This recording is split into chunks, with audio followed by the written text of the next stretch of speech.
leading by 6 points, turning a 31-point deficit into a 1-goal break. Can the Cats come back? Can the Tigers keep it going? Let's see what happens from the centre. It's John Anir at the bottom of the pack. He'll be free kick to set the Tigers into attack. Their spearhead Michael Roach has been in scintillating form. He's booted 7 goals and had a couple of opponents, and as yet they've been unable to stop him. Fisted down to the half-forward line. Christensen a hurried kick. Geelong have got to find something if they're going to come back in this final term. Both coaches were extremely expressive at three-quarter time. Bauer goes to ground with the ball for the Tigers, and the umpire will come in and have a bounce. Robert, after that third term, do you think Richmond can go on with it, or can the Cats come back?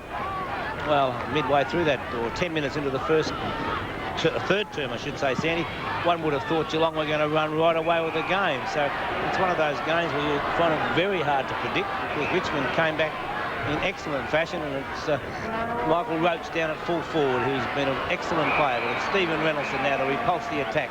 Goes across the ground with a short pass. Bad play. Bauer just spilt the mark, almost took it away. It's taken by Buse. Buse breaks through the tackle, comes forward, gets the hand pass in. Evans now from centre wing, puts a long kick to half forward. Turner up high from behind. It comes down to O'Keefe. Steadies, goes towards goal. David O'Keefe squares the scores. 90 points apiece, and a good goal from O'Keefe. Good play from Buse.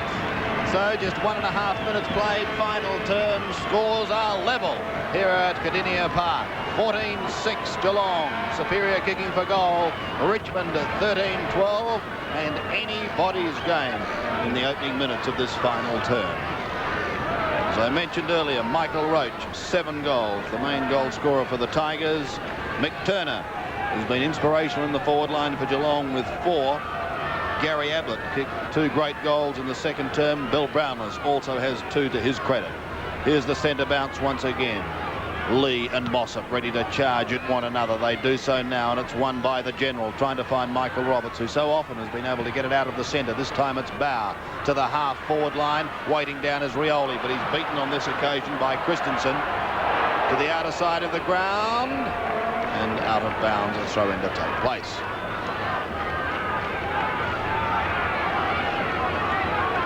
So Mark Lee coming down the ground will compete against Bill Brownless, who is now coming to the ruck. Mossop at full forward. Richmond going forward. Buse first on the scene. Really showing his old dash today, Sandy. And Buse puts the ball back. No mark taken. Bauer at the back. Taps the ball forward. Evans picks it up for Geelong. He's dispossessed. He was still held after we lost possession of the ball. And so Evans comes out with a free kick. Ironical cheers for some reason going up from the Geelong fans. Ablett plays on. Here they go forward once again. The long kick by Tim Darcy down towards full forward. Mossop is there. Turner is there with him. Now the pressure on close to the boundary line. Mossop picks it up. Cowie almost threw it away. Turner's still in there trying. Landy defends stoutly, gets the handball away, and they shall clear with Craig Smith getting a wide handball. But in the meantime, he's thrown, said the umpire, and Geelong another chance to go forward. One of those automatic reactions. So the Cats still in with a chance. Darcy at half forward. Plenty of pressure on now. It's not panic, they say. Let's take it easy and shoot towards goal. Tim Darcy. Scores are level. Just over 4 minutes played. He's got a fair distance. He'll drop it into the square. Ablett! Well, we said in the first half, he looked as though perhaps he shouldn't have been on the ground because he appeared to have difficulty moving. But in the second half, he hasn't appeared to have that worry. He's complaining about the angle, but you've got to take the angle from a line that is in the direction the ball is coming from the centre of the goals. So he's been brought right round. He's kicked 2 goals. Ablett with a drop punt. It's off target, but it doesn't matter because the Cats have hit the front. Ideally would have loved to have kicked his third. But Geelong are back in the lead. The margin is 1 point, 5 minutes played, final term. Started the quarter off well again, Sandy. Richmond came back superbly in that third term. So will Geelong get an early break? It's Peter Francis. Looks for Pickering.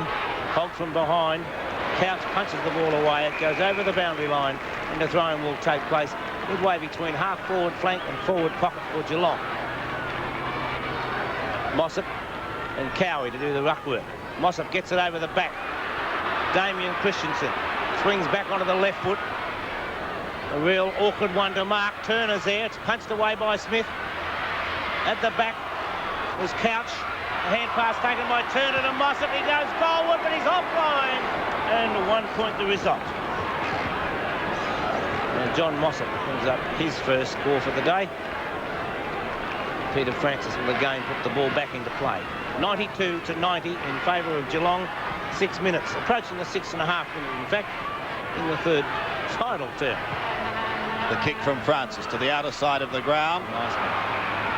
It was indeed a strong mark taken by Thornton.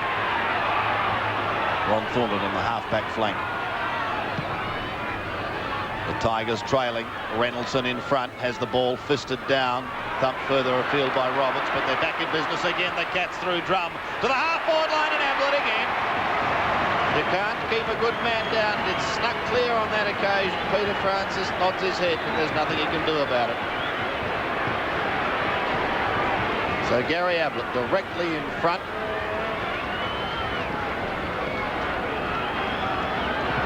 Just stabs gently away with a drop punt. And up go the Cat flags because Geelong are back in business again. Gary Ablett kicks his third and Geelong's 15th. 15-8 plays Richmond's 13-12. 8 points the margin on 7's big lead.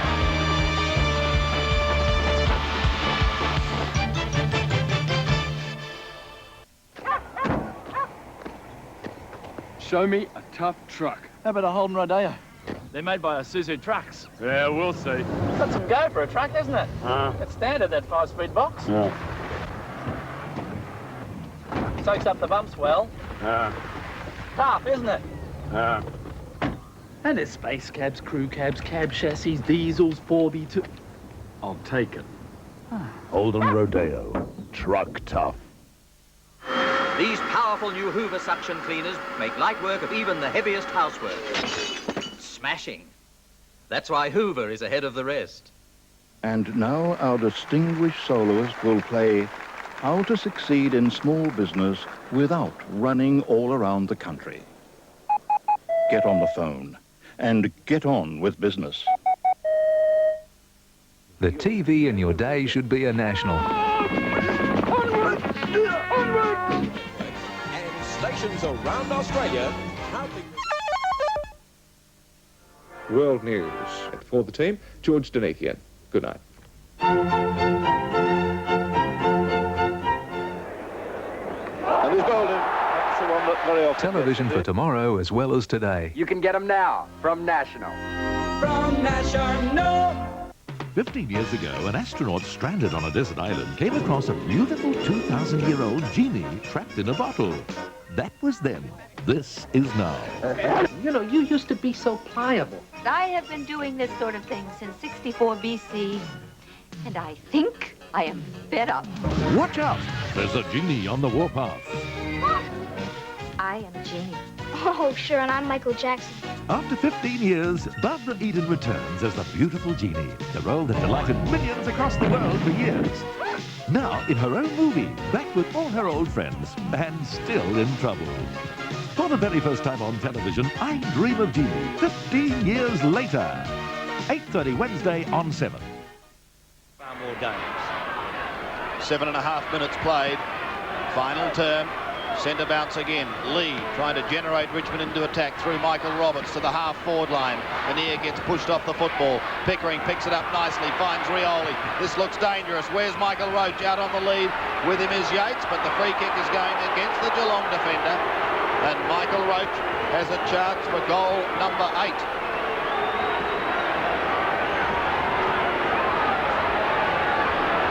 opportunity of bringing his side to within 2 points of Geelong. 25 metres out on a fair angle. Kicking into the R.J. Hickey stand. Roach stabs with a drop punt. And it's the last. 7 goals, 4 to his credit. Michael Roach has been in very good form this year. And the margin is now 7 points, favouring Geelong. Back into play once again. The Cats are clear. The handball out towards Bruns. He loses it. He has support, but Rioli pounces upon it. Gets it across to Lee. Another quick one across to Philip Walsh. Down to the half-forward line once again, and Trevor Poole takes the mark. Almost within scoring distance, Paul. He's having a look at Roach. Roach gives him a lead. He ignores it and elects to go long. Deep into the square. All the flyers are up. No mark. Socket off the ground. I think it's a goal. It is a goal. Kicked by Ron Thornton. So Thornton kicks his second, and now it's just 1 point the difference. Thornton covering plenty of territory. He took that mark in the back pocket not so long ago. He's come right down the ground, and a good piece of roving there. He's kicked it straight off the ground. An excellent goal to Ron Thornton. So it's 98 to 97.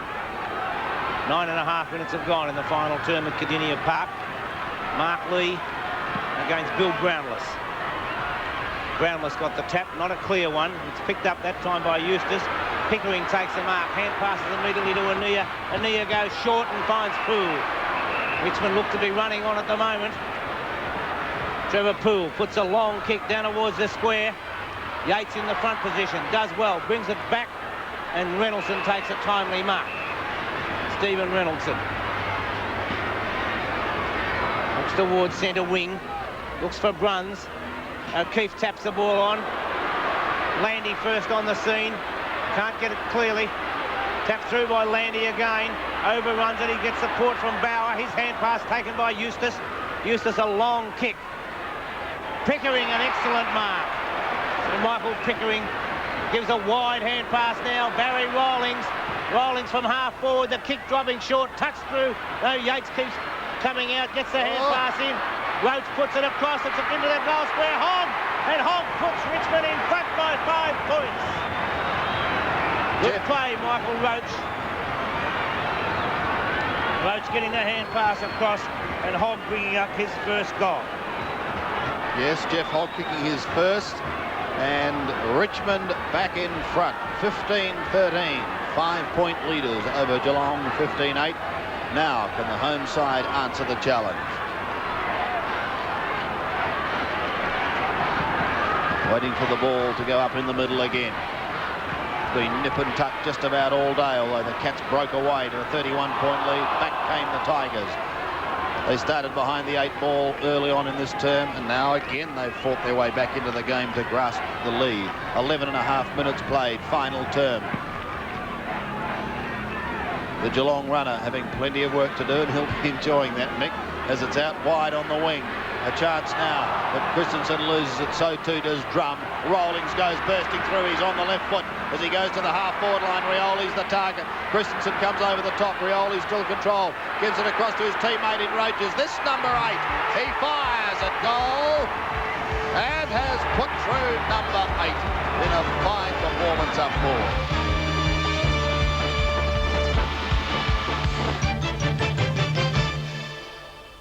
Well, they say winning isn't everything, it's just all there is. That's why I won't settle for second best. Well, not without a fight anyway. I trust Nissen, and I trust the team behind it. The same trust that you can put in your Nissen from your Nissen dealer. You know, buying a car is like racing a car. Your aim is to come out a winner.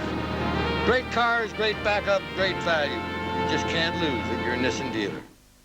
The medium-sized Hoover Premier has a stainless steel washback. The competition does not.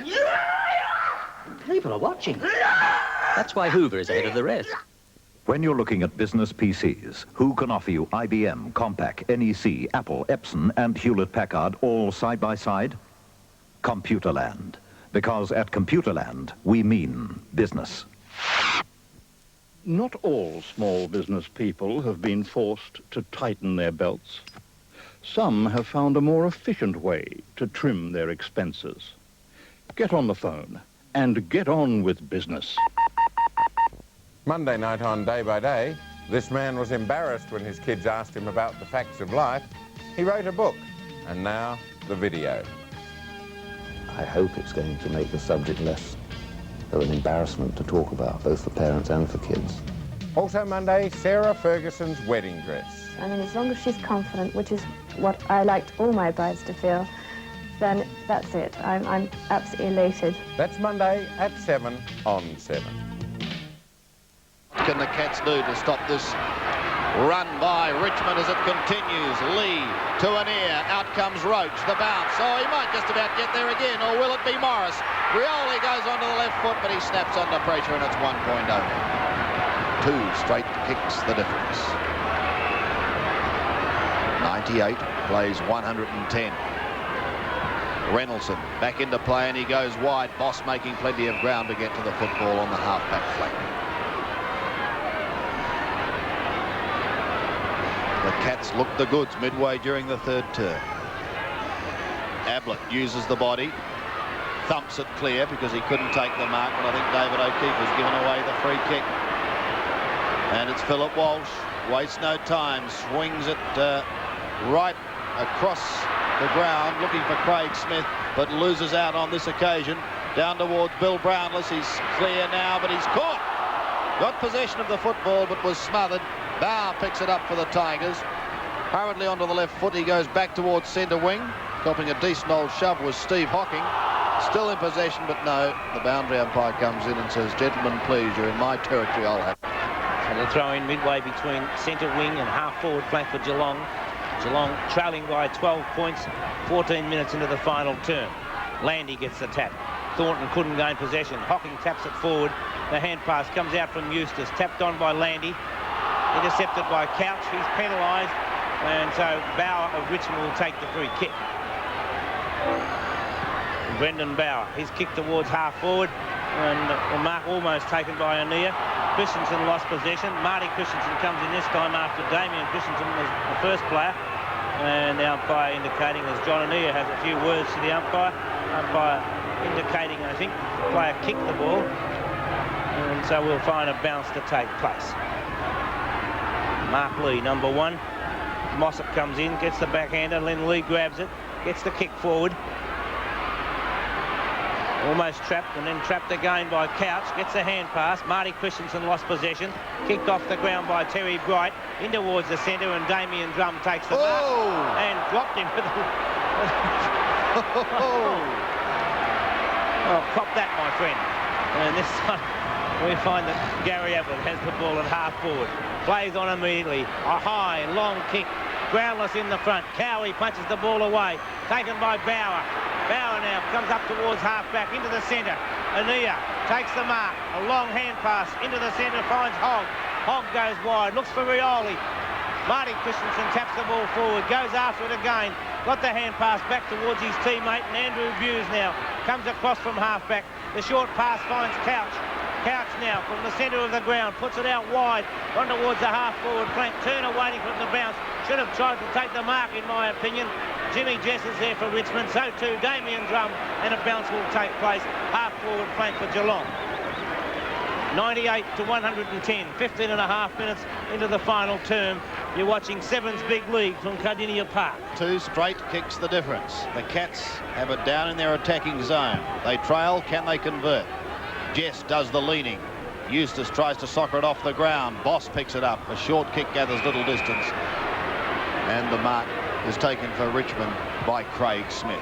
Back towards centre wing. Almost catches Ania unawares, but he comes over the top and takes the mark. So Johnny Ania from centre wing to the half-forward line. Roach the target. The lead at the target, but beaten on this occasion by Mossop. 15 metres, and back with Mossop again. John Mossop's kick. Ablett will come in from the side. 1, 2 grabs, and he's got it. It's an incredible player, isn't he? to Gary Ablett as he wobbles a punt to the half-forward line. Evans couldn't take it. Manier, clear. The Tigers out of trouble again. An opportunity for Thornton, he's caught. Boss picks it up. Then it was held too long. It was held afterwards, yes. So Thornton will take the free kick, and that's poor play by Geelong, who then had an excellent chance of going into attack. Thornton's kick. Mossop and Lee have moved over the other side of the ground, where they push it over the line, and another throw-in to take place. Well, we played almost 17.5 minutes, and after that flurry of goals, Richmond seemed to be holding sway. Michael Roberts hurriedly onto the left foot. Reynoldsson barges his way through the pack. Long to half-forward. The Cats want a goal, and they want it smartly. Now, Brownless hasn't been sighted for at least 2 quarters. Let's see what he can do. He wants to get behind one and go long to the forward line. Ablett eyes on the football and pulls in a beauty. He's a freak. Absolute freak. Well, if he gets this one, the margin is 6 points. Ablett has kicked 3. He's directly in front. The Geelong fans wait as he stabs so often as he has done here. And he goals. The margin is 1 straight kick. 6 points the difference, favouring the Tigers.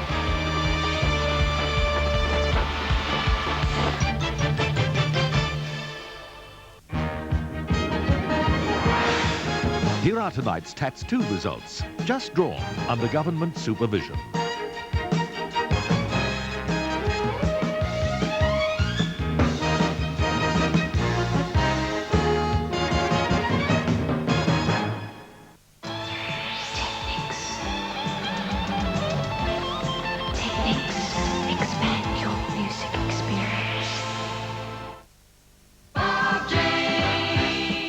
Have a look at these 2 tyres. This one achieved its maximum possible life.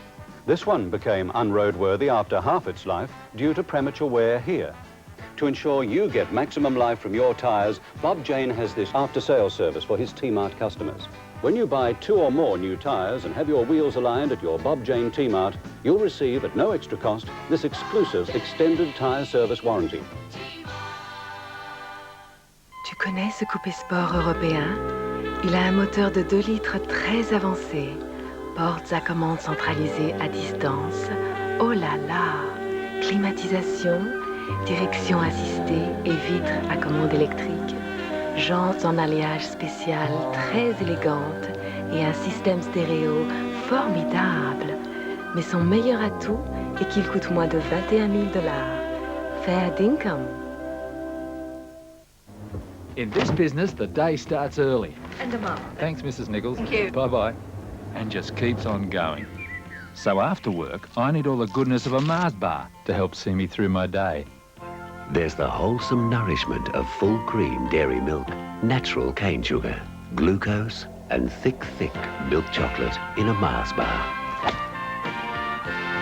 A Mars a day helps you work, rest, and play. I wonder what it's like living on the streets. Next in Sons and Daughters. Please, not in front of the children. The sun at last shines on Caroline, Thought he was down to his last dollar. while a cloud of deceit hangs over Beryl. You still reckon it's worth putting a roof over his head? For Debbie, a time of terror. Ian, please, crash. No way. He's going to kill us. What have you found? This is outrageous. If it does work, Wayne's plan is finished. Sons and Daughters, 7:30 Monday on 7. Cowie now shifted out onto Ablett. Jess the full back against Brownless. So Francis coming up towards half-back. His boss comes to, gets the hand pass in. Kicked off the ground by Reynoldsson. Drum got the hand pass in. Free kick must go the way of Geelong. As on the bottom of the pack, we see Andrew Hughes coming out. Tell you what, Robert, this is going to be anybody's game, and they could easily be sharing 4 points at this stage. 20 minutes played. Geelong to the half-forward line. No mark taken by Evans. He tries to scramble it out, but can't do so. Picked up by Michael Roberts, but straight to Andrew Hughes, who takes it on the chest at centre wing. Hughes, as darkness descends over Kadinia Park, puts the Cats up to the half-forward line once again. Over the top of Evans it went. Bauer at the bottom. Close to the boundary line. Kept in play. Francis accelerates clear. Long to the half-forward line. The Tigers looking for the answering goal. They've got the chance here. The General's got it at half-forward. He got rid of the handball before he was tackled. Play on is the call as Lee keeps steaming towards it. Sock it off the ground. Sock it out wide and out of bounds. Great play by Yates. He had to take the gamble. He left Michael Roach, came out from full-back, ran about 30 metres and then kicked it off the ground. Excellent defence by Mark Yates. Celebrating game number 100. Darcy, Rawlings, both having a word, and the umpire saying settle down, and now we'll bounce. Well, throw it in, I should say. Yes, and they're still having a bit of a chat, those boys. Perhaps Barry Rawlings saying, well, don't worry at the moment, look at the scoreboard. Because the Tigers lead by 6 points. Lee wins it. Pickering. The handball wide towards Anir. He was looking for Francis with good interception. It finishes up with Terry Bright. Shepherding should see him clear. He bounces his way across centre. Long to the forward line, but Ablett's well out of position. It drifts in towards the left forward pocket. Ablett's got a chase now. 2 Richmond players go to ground. No one can pick it up. And the Geelong boys did well to bottle it up. After the Tigers looked set to clear it, it was Mick Turner who came over the top of Craig Smith to hold it up. And we shall see a bounce in Geelong's left forward pocket.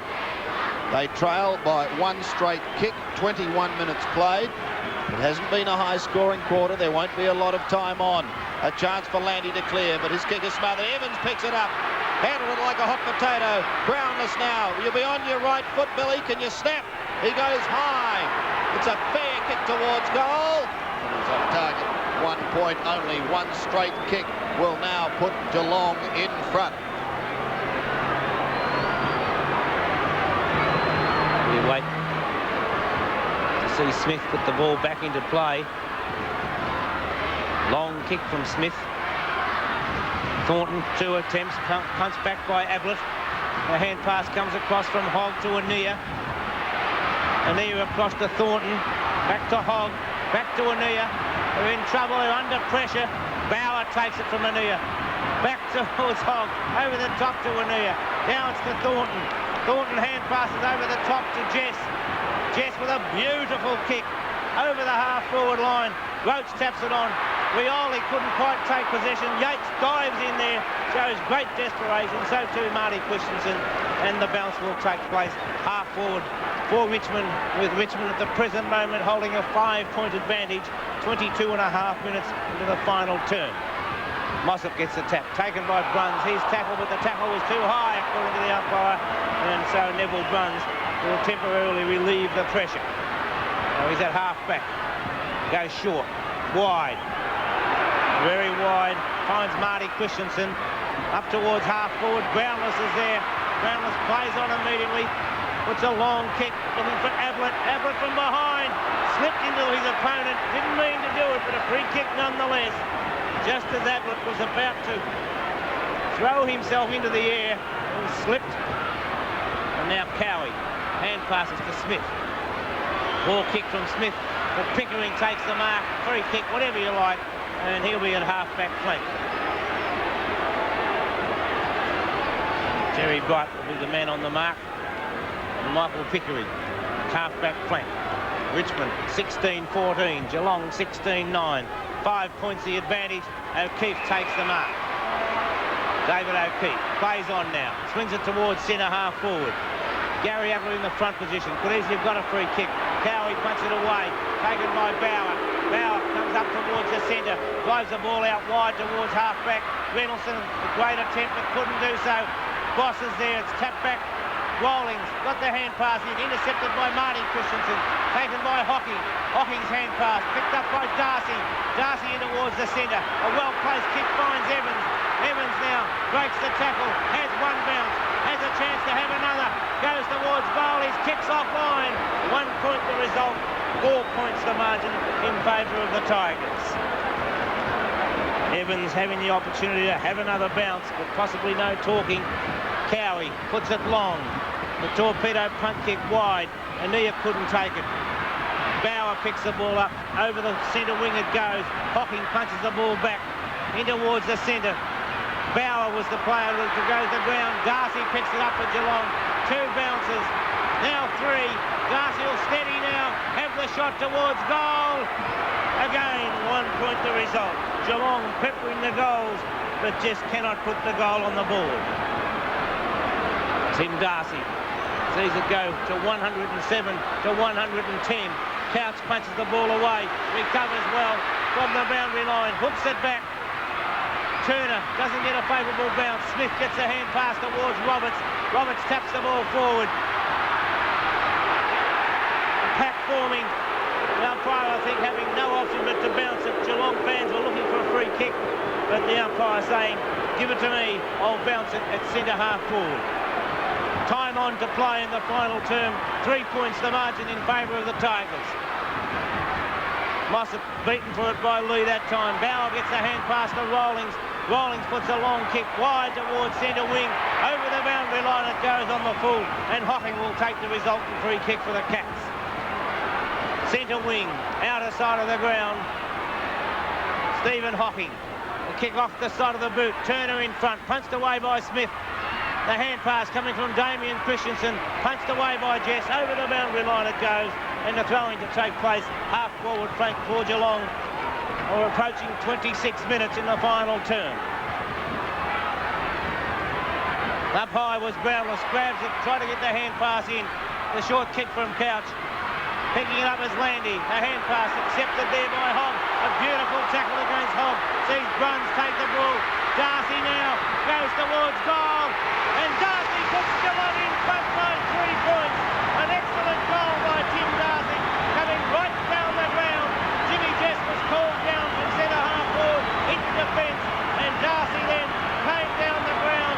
And excellent play. And the Geelong defender puts through his first goal to see Geelong take a 3-point lead 26.5 minutes into the term. 3 points the margin in favour of Geelong.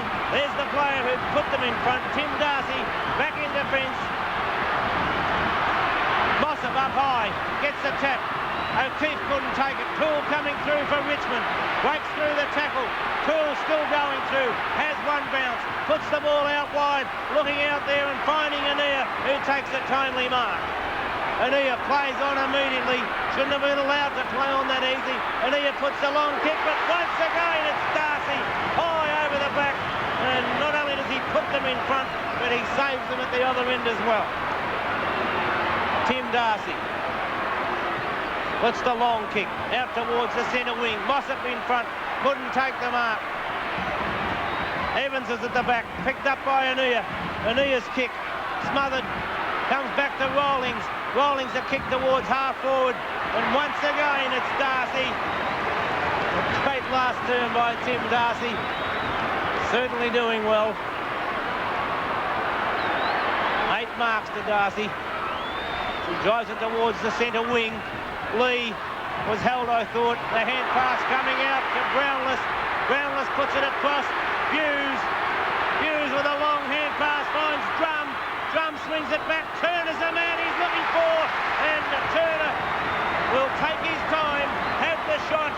He'll be trying to kick his 5th goal, I should say. He's got 4 goals at the moment. And 9 points will be a tremendous advantage. 28.5 minutes into the final term. The Geelong skipper, Michael Turner, 25 metres out, directly in front, going for and kicking goal number 5. 9 points the margin in favour of Geelong. 119, 110, 18-11, 16-14. 9 points the margin held by Geelong. 119 to 110. We're approaching the 29-minute mark of the final term. Mossop against Lee. Lee has not been off the ball throughout this game. Mark Lee, John Mossop. Mossop wins the tap. Eustace took it. Mossop gets the kick. Landy gets a bad bounce. Damien Christensen at the back. Christensen looks for Ablett. Ablett up a great one-hander. And so Gary Ablett now, the chance of really sealing it. 32 25 metres out from goal. You can see the angle for yourself. And so Gary Ablett, 4 goals to his credit. A kick from Ablett. Spears the centre. 5 goals to Ablett. A 15-point lead in favour of Geelong. 30 minutes are about to tick around. So no chance, I don't feel, of Richmond coming back now. Any chance? I think their confidence has been shattered. The kids are on the ground. I don't think they realise that there's still a game of football going on. It's not good. The kids have to realise that this does not help. 125, 110. 15 points the margin as Gary Ablett, 5 goals to his credit. 3 in the second half. Naturally, 2 in the first. A good mathematician. As we await the centre bounce. I don't think the umpires are going to wait for those kids to all be back over the fence. There's thousands of them between the fence and the boundary. Almost 31 minutes have gone. Lee, then Mossop taps it on. It's tapped down. Bauer takes it. Tackle too high. The loose ball picked up by Boss. His kick towards half forward. Turner pushes the ball forward, takes it, throws it out in front of him, and he's penalised accordingly. So Craig Smith of Richmond will take the kick. But it's Geelong who will run out winners. They lead by 15 points. 31 minutes have gone. Hocking takes it. The hand pass towards Evans. Cannot keep it in play. And that will not worry Geelong. And don't mind how many throw-ins there are at the moment. They hold a 15-point advantage. Brownless and Jess. No clear tap. It comes back to Brownless. Puts a high kick down towards the forward pocket. Turner over the shoulder there of his opponent. And there's the siren as Turner goes forward. Hit the post. And umpire still hasn't heard the siren. The game is over. And so it's 19-12. 126 points Geelong. Richmond 16-14. 110. The 1986 Victorian Football League Premiership season is proudly sponsored by Carlton, brewers of Foster's Lager. Geelong's 3rd win of the year. Richmond coming back in the 3rd quarter to kick 7-4 to 3-3 and leading at 3-quarter time by 6 points. But a great final term by the Cats. They outscored the Tigers 6-6 to 3-2 to run out winners by 16 points. In the stats, Richmond had 9 more kicks, 2 more frees and 20 more handballs. Geelong 8 more marks and 10 more hit-outs. In the goals, Gary Ablett, 5 for Geelong and 5 also to Michael Turner after his great game last week as well. For Richmond, Michael Roach finished up with 5 goals and Thornton finished up with 2 goals. We'll take a break and we'll be back with more of Seven's Big League in just a moment.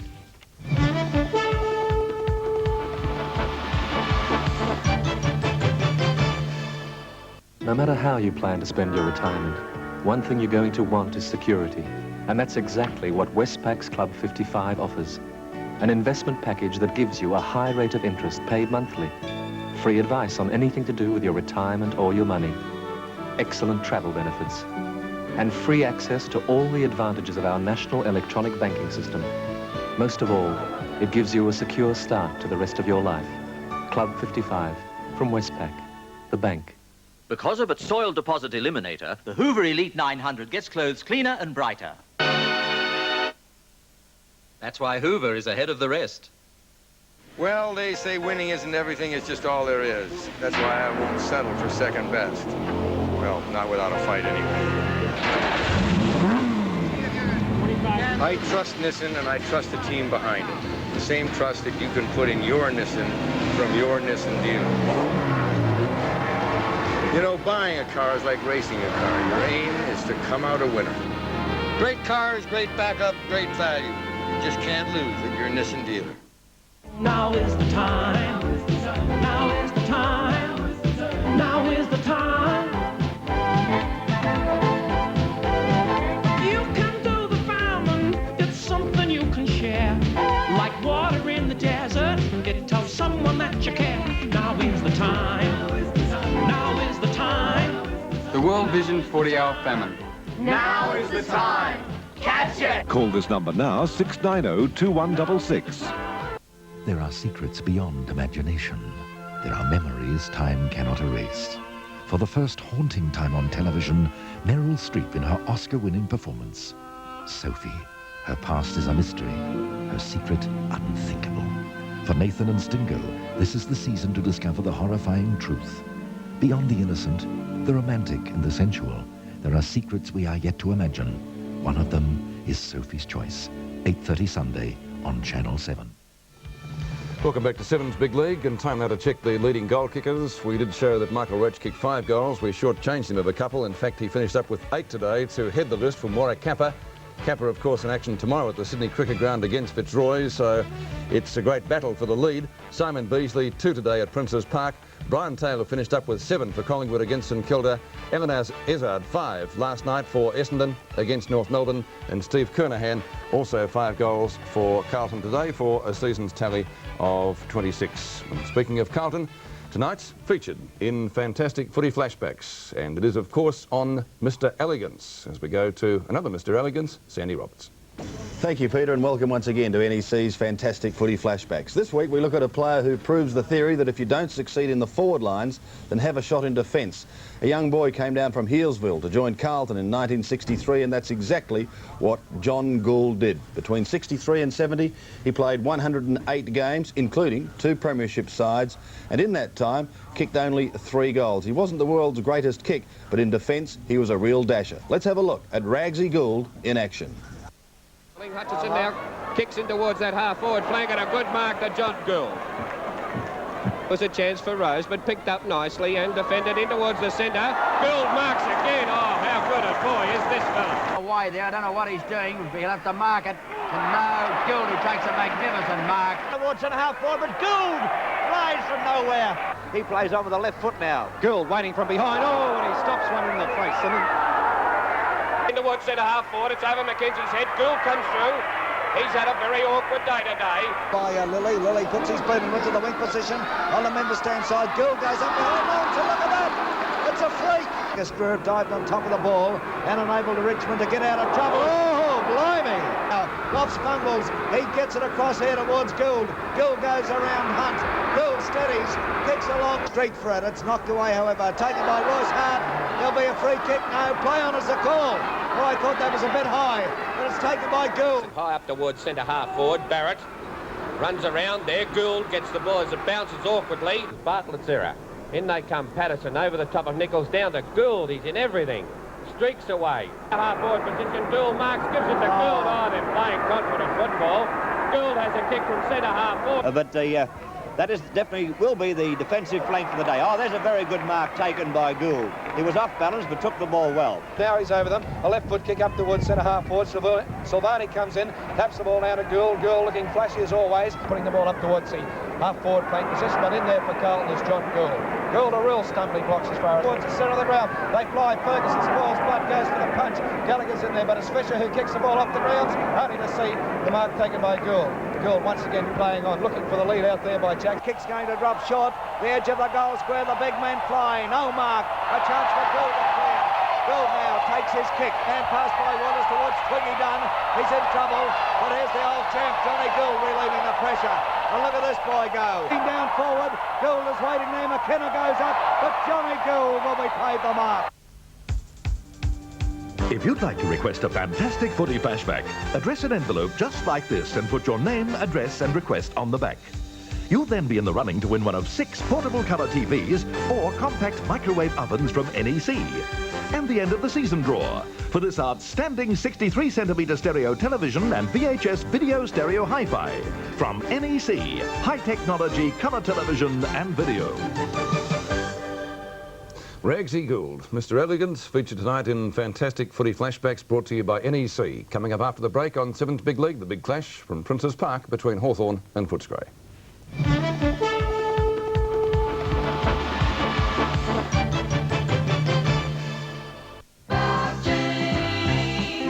In some tyre stores, especially those owned by tyre manufacturers, your choice of brands could be limited to only one. At Bob Jane T-Marts, they carry a wide range of the best Australian and imported brands. And with over 80 T-Marts fitting thousands of tyres every day, Bob Jane has the buying power to heavily discount every one of these top brands. So always get a competitive price from your Bob Jane T-Mart. You get a wider choice and a better deal on tyres.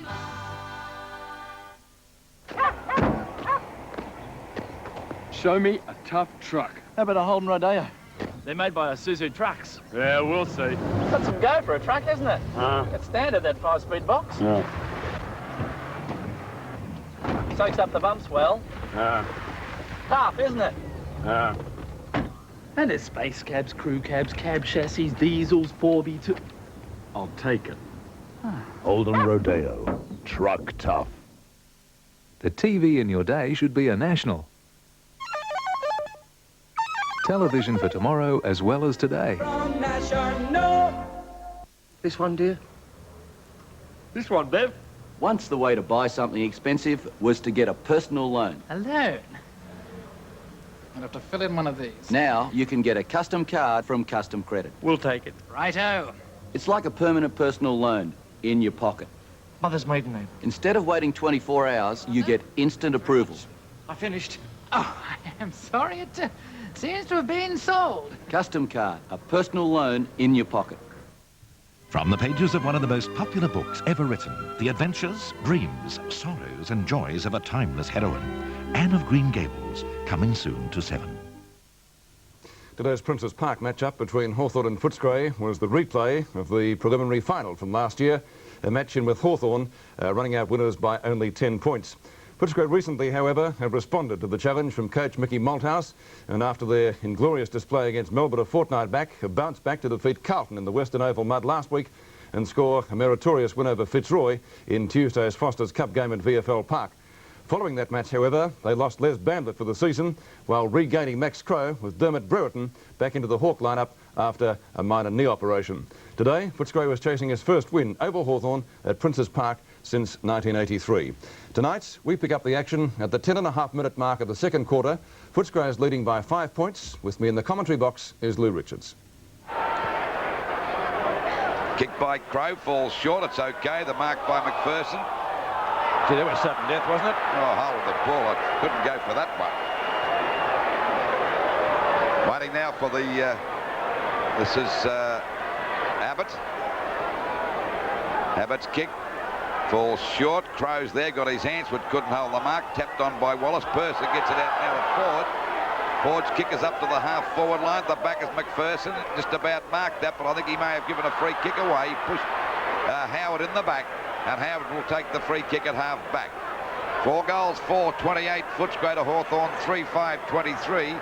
Into the quarter by just on 11.5 minutes as the ball goes across to centre field. There's a chance now for Curran. Cordy's got him well covered. Knocked it beautifully out to Mail and over to Wallace. And Footscray go back into attack. Langford and Beasley. They both miss that as a go for McGuinness.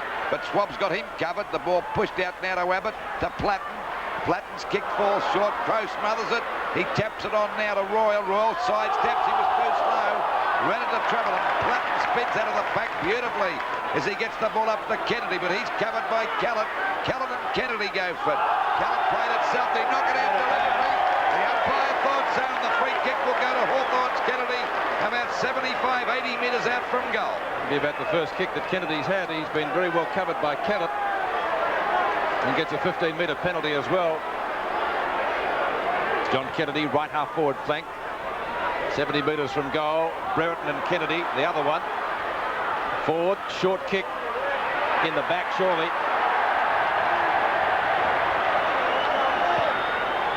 Picked up and driven away by McGuinness out to centre wing. This fella's played a great game, Pete, too. Especially in the first quarter, he did well, though, I thought. At the back, the mark taken by Abbott. Abbott out wide, trying to find Deere. There's a couple of score gift winners for you. Greg Deere from right half back. Close to the boundary line. That almost is a mark to DP Domenico. And the umpire said he played on, it's out of bounds. Well, I think he kicked it from out of bounds. He did kick it from out of bounds, that's right. I think he got to kick it. I'm not quite too sure, but I think he's kicked it from out of bounds. That's an interesting one, isn't it? Well, I think if got to be over the line to kick it. So if you're kicking it from out of bounds, it's out of bounds. Now, that seems complicated, doesn't it? That could be boot in mouth. Yeah. Let's see what he did. Well, now you watch him. He'll kick it from over the line. So it's in play and it's out of bounds. Okay, well, that's one for the purists. Kennedy kicks it straight to his opponent, Mark Callett, who says, thanks very much. Callett, short pass in towards Steve Wallace at centre field, over the head of Schwab, down to McGuinness. McGuinness caught well by Gary Ayres. Steve Wallace again. And the mark taken by Rance on his own, having a field day down there. Well, you know, that Abbott's not doing a bad job, but he's mining Rance, and that takes all the gloss off Abbott's play, because Rance has been a pretty good player. What he had about 4 marks and about 5 or 6 possessions, but he's sent him into attack on every occasion, Pete. So Murray Rance from about 45 metres out on a slight angle. A chance for Footscray's 5th. And it has hit the post, I think. So Murray Rance kicking 3 behind so far, and that's the second occasion that Footscray has indeed hit the post. They lead by 6 points. Rance hit it the first time as well. Here's Tuck. He'll look for Green. Deep here to Domenico. Short pass, not a well-directed one. A favourable bounce. To Footscray. Picked up by Ford, who's done an excellent job down there in defence. McLean, I think he started on the bench. We haven't seen much of him, certainly. Knocked back by Byrne. We haven't seen much of him either. Wallace again. The mark taken by Abbott. He gets it back to Howard, and Hawthorn get clear. Good play by Abbott. The ball tapped down nicely that time by Footscray's Baxter. Over it goes now to Crow. The ball sent down there towards Whitman. Takes it off the pack beautifully. A short kick. I don't know if he meant to pass that to Green, but he's got it. That's a long hand pass over to Howard at centre half back. Kicks the ball long towards centre half forward. The players set themselves. What a mark by Buckenara. That was a magnificent mark. Mark of the day so far to Gary Buckenara. Right on. There it is again. Watch Buckenara come from the back. Just about grabbed that on his chest. He's at the 50-metre mark, a little bit short of that. Around about 45 metres. That's a long kick, but it won't quite make the distance. The back is Crow. Crow playing down there in defence in this second quarter. And he's grabbed the mark at full back. Been a great player, whether it's St Kilda, Leicester or Footscray. Ball tapped out by Cordy again. Pushed on by Loveridge. Good bit of play over to Curran. Back to Loveridge again. They're messing about. The ball goes back there towards Buckenara again. Oh, he's got up again. Did he ever? As it's pushed out again from Kellen over to Jeff. Back it goes to Ford. This defence standing up well. There we see Hardy take it away. A hand pass coming over to Wallace. Wallace out there at half back. Looks for a lead. He's found Rance. Rance has got it again. Another hand pass back to backs. He's only got to stand on his feet. He does. He's clear. At 50 metres, a long shot. That could be McPherson's got it. Great mark and great play by Footscray. Murray Rance and he's given a short pass here, and McLean's got it in a better position. And they took that ball from the goal square at full back to the goal square at full forward without a Hawthorn player touching it. Well, there's McPherson's mark. That was a strong mark, but he soon spotted McLean in a better position, only about 20 metres out, if that. And that's a goal. Probably deserved. So Footscray now move on to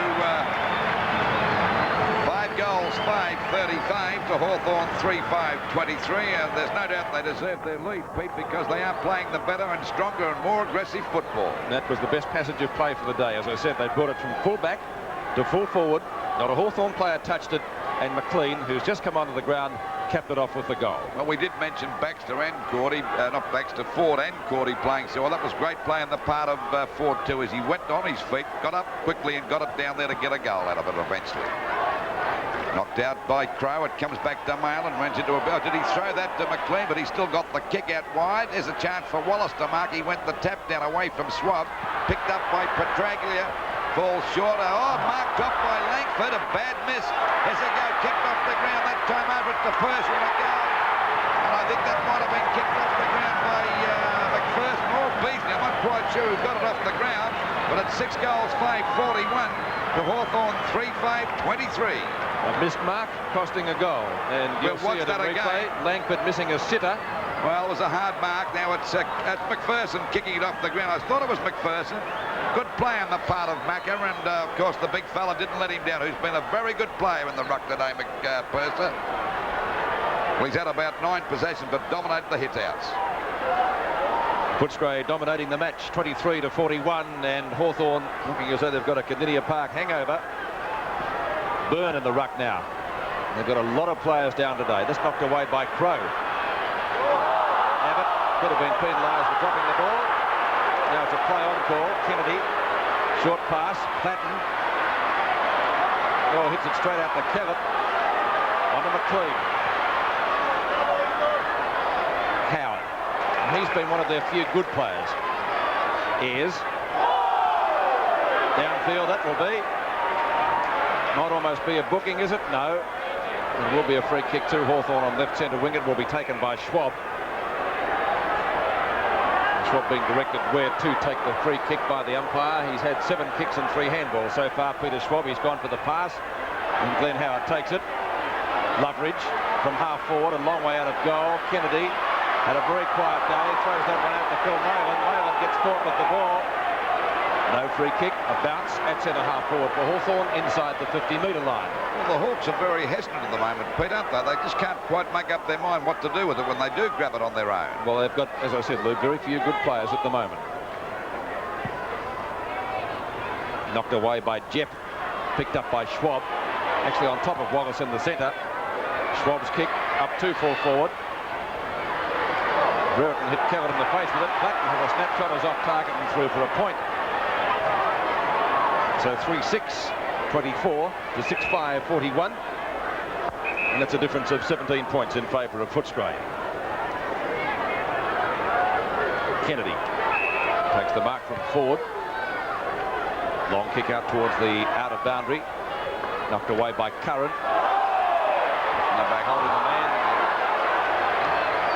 Free kick going Footscray's way. It will be taken by Tim Jepp at left half-back flank. He's played better this quarter too. Jeff has played better. Footscray playing in front at the moment though. Opportunity for Petraglia. Byrne hits it straight to him, but he fumbles it. Gets it out to Malin. Looks for Steve McPherson. Abbott on his hammer. Rance. Royal. Handball over the top to Abbott. Back to Wallace, who's been very quiet today. Buckenara down towards half forward, and Schwab again, and Schwab takes the mark. He and Howard, possibly Hawthorn's 2 best players, and they've had very few. Well, Howard's right on the, I should say Schwab's right on the green off. 50-metre mark. There's a lead coming up now from Judge, but he got under that, and Cordy once again takes the mark in defence. Playing a great game today, Neil Cordy. It's good to see him back in business again. He's had a bad trot this year. Short kick, Buckenara ducked the head, but umpire called plain as Byrne. I'd hardly sighted him today to Loveridge, to Wallace, and Wallace inside the 50-metre mark, about 45 metres out from goal. Buckenara on his own. Short pass. Oh, that'll be a free kick against Baxter. And of course, he said he pushed him in the face. Pushed him right in the face too. He's got a red nose. I don't think it's bleeding. You certainly wouldn't want to have chilblains on your nose when they whack you like that, would you? He's laughing about it, but his coach wouldn't be too happy about the decision. So he's only about 20 metres out from goal, Buckenara. There's the kick. We'll wait on the result. It's a goal. So Hawthorn improving their score. 6 goals made, 41. No, 4 goals, 6-20, 30, I'll get it right in a moment. Footscray 6-5, 41. Gary Buckenara's first goal. Curran, Brereton, Buckenara, Judge, the goal kickers for Hawthorn, and for Footscray, their goals kicked by 6 different players: Purser, Malin, Steve McPherson, Royal, Petraglia and McLean. Just over the 22.5-minute mark. It's 11 points the difference in favour of Footscray as it's knocked out by Crow over that time to McGuinness. Down towards Beasley, didn't bounce right, picked up by Ayres, a grubber. Goes out wide towards the wing position. Rance taps it back looking for Petraglia. Tapped on again by Abbott, but Petraglia's too quick for him as he shoots the ball up long.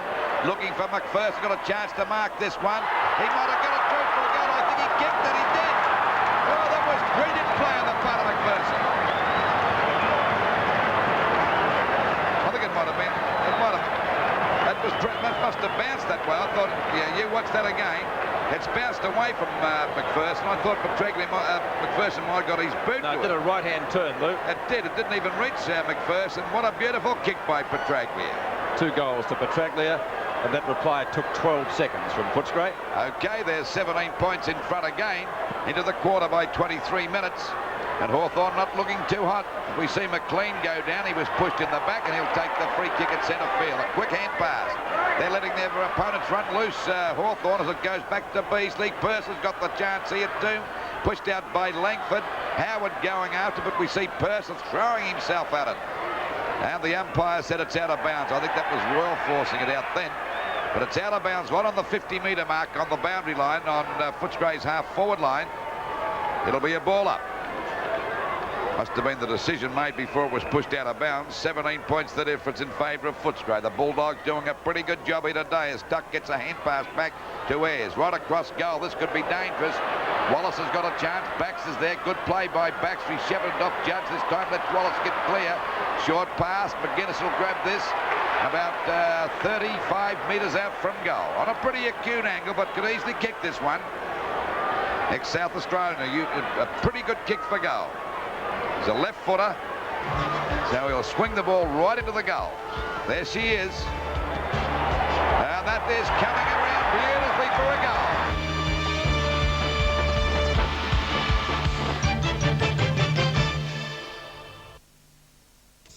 Seems like those dreams are coming true. We're all about to get our view. Looks like we're back in style. You can feel Australia smile, and we love to let it show. If the beer the whole world knows, it's as gold as the medals that we won. It's moving up, just having fun. It's rock and roll and stereo. Every night to make it flow.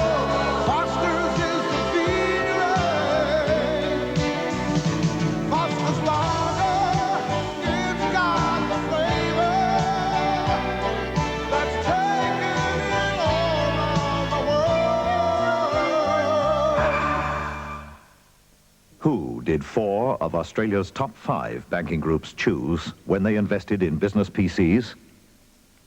Computerland. Because at Computerland, we mean business.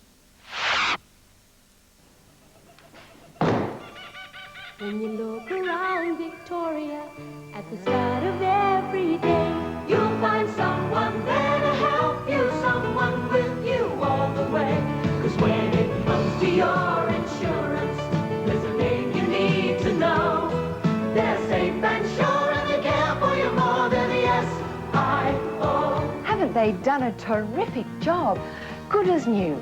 When I think of what it looked like after the fire, maybe we should think about changing to SIO. Take it from me, they're okay. Victorian born, Victoria's own, they're the SIO.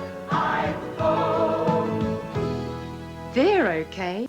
The integration factor, only from NEC. Computers and communication equipment must integrate fully. So all NEC computers, printers, fax machines and PABXs work together and with other systems to multiply your business in your local office or around the world. And any NEC computers and communication equipment you buy in the future will integrate fully too. The integration factor, NEC. Judy, what's wrong with you? Tuesday in a country practice. I've been working half my life, and what have I got to show for it? Nothing. When I'm old, I want a home of my own. And the matron encounters one of Wandon Valley's homeless. Ralph, can't you understand? We're trying to help you. Well, you've brought me a new guest, have you? Joe's looking for a job. I hear you're looking for a plumber's mate. And an old horse faces the glue factory. I'll knock $400 off in bill if you give me that horse. It's wonderful work experience, country practice. 7:30 Tuesday on 7. 23 points the difference. Second quarter, we approach the time on period. 12 seconds from it. Footscray have been getting the ball out of the centre through the agency of Purser. He's been killing them in the ruck, and that's a throw. So it's a Hawthorn kick, and they need all they can get. Abbott to Tuck. And Rance got one in the mouth for his trouble. I'll say he did. Curran at the back. Marks it, does he? Been in Good decision. Still has played a great game in defence, Cordy. No doubt about that either. Burn off the ground. Out to Kilda, who's given Kennedy a football lesson today. Kilda, long kick up the half-forward, trying to find Steve McPherson, but there's Hawthorn's best player in my book, Glenn Howard. And there's their second best, Peter Schwab. Although he didn't do too much on that occasion, good tackle by Petraglia. And by Peter Cameron has decided it's going to be a bounce.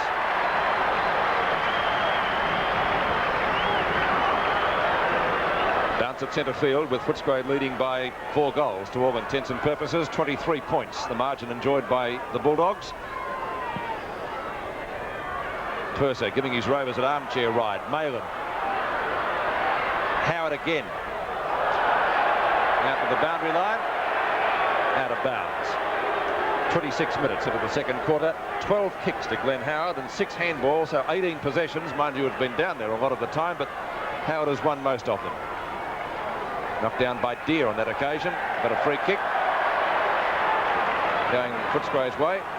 And will be taken by Max Crow. Shocking kick by Crow. Kicked it straight to Platten. Ayres. Short pass to Tuck. 50 metres back from the Footscray goal. Tuck up towards centre field. Opportunity for Kennedy. Cops one. Almost caught. Judge looks for Wallace. Can't find him. He's well covered. Oh, Terry Wallace got the ball right in the mouth. And he's down. It was socket pretty hard too. McGuinness fighting for it for Footscray. In goes McLean, diving on top of Howard. Platten got one behind the ear, and it's going to be a ball up. And Terry Wallace looks pretty lost at the moment. Got him right in the eye, Pete. Yeah, that was bad. And they can sting on a cold day. Deere and Purser, won by Deere. Tuck. Hand pass comes out to Abbott. Oh, he can't pick it up. Platten, deep here to Medico. Short kick up the centre field, kicked it straight to Ford. Ford well on top. I see Jenking on him now. Ayres in front of this occasion, and that's a grab. Great mark to Ayres. In front of Rance. He's out there on the point of the square at half back, goes wide, looking for Judge. There'll be a free kick. It'll go against Kennedy. He said he was hanging on to Keller. That's hard to believe, seeing that Keller's the defender. Or was the attacker trying to get away? Over it goes to Wallace. A long hand pass. Out wide to Rance. Hesitates, but he's just steadying himself as he tries to find Beasley. Taps the ball now to Royal. That's a hurried kick towards the goals. It'll be a good one, I should imagine. Yes, the goal. They go to 9 goals, 5:59 to Hawthorn, 4-6-30, and the Hawks are in plenty of trouble now, trailing by 29 points. I think Footscray supporters might enjoy the second half of the game now. There we see Rance. He steadied himself. The ball comes back there towards the centre-half forward position, knocked out by Beasley, and swooped on that time by the little Footscray rover and put it through for a nice goal. Centre bounce again. 29 points the difference. Kicked off the ground by Purser again, doing a great job on the ruck. Out to Wallace. Where are the Hawks gone? They're missing as the ball goes back there. Pushed on by McGuinness. Buckenara with a hurried kick, and that's what they're doing because they're not looking. As we see Kellett take the mark. Over to Jeff. Hawthorn. They're all over the place. They seem to be a bit rattled. We see the ball drop that time by Deere. Malin ducks the head. He's clear. Balked beautifully around Abbott. A running shot at goal. But luckily for Hawthorn, he's off target. That's through for 1 point. So they move to 9 goals, 660 to Hawthorn, 4-6-30. Just over the 29-minute mark, except for about a 10-minute lapse in the first quarter. That was the start of it. Footscray have been well on top ever since. Over it goes to Tuck from Schwab. Back to Whitman. But they're messing about, not gaining much ground. Buckenara at the back, couldn't grab that one. Fumble by Brereton, pushed on by Buckenara as Brereton was trying to pick it up. Cordy once again gets a hand pass to Purser. Purser knocked on by Deere. Over it goes now to Baxter, a long hand pass on his own. McGuinness has got a chance to go for a pass. He does, it's a beauty, and it's marked by Malin on the 50-metre mark. They've got them completely rattled now, Footscray. They don't know which way to go. There's a lead coming up to Beasley. He'll grab this one in front of Length. That was a beautiful lead and a beautiful pass. Now he'd be about 35 metres out, 15-metre penalty. They're giving him 15 metres. Well, I don't know if that was a 15-metre penalty. Langford couldn't stop. He went after him. No, that was the little bit at the end, jumping into his back. So this gives Beasley a chance to kick his first goal. His second kick for the match, so Langford's done a pretty good job as far as Beasley's concerned. Into the quarter by just on 30 and a half minutes as we wait for Beasley to kick goal number one. What's the result? I think it'll be all right. It's a goal. It's about the ball game, gentlemen. 10 goals, 666 Footscray to Hawthorn, falling in a hole. 4 goals, 630. Well, Footscray by 6 goals, and how badly are Hawthorn playing, but how good are Footscray today? Footscray taking it right up to the Hawks. Only Beasley's second kick, and admittedly it was a free one.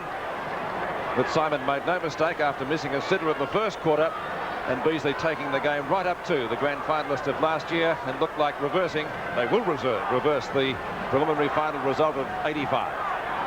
6 goals, Footscray lead. There's the siren for half-time, and the scoreboard showing Footscray by 36 points. Excellent quarter by Footscray. They took Hawthorn apart 10-6 to 4-6 in the match of the day at Princes Park.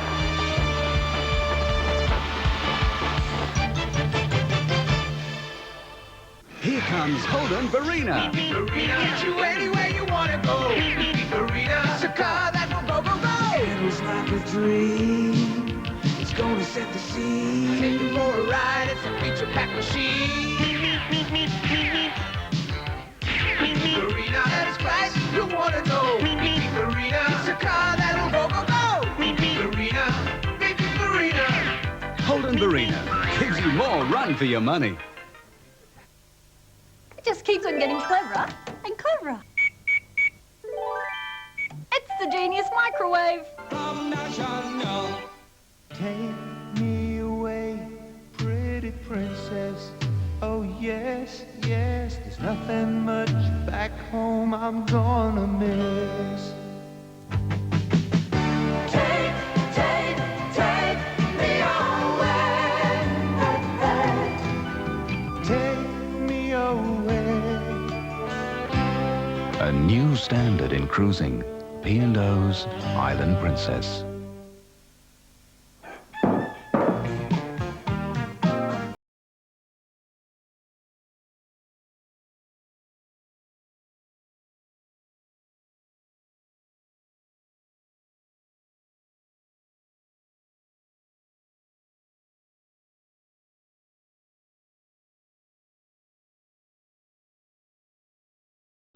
Put on 3UZ, Melbourne's country music station.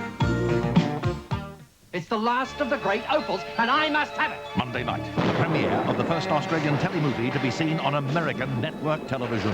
You really ready to die for an opal? The Blue Lightning. To live in?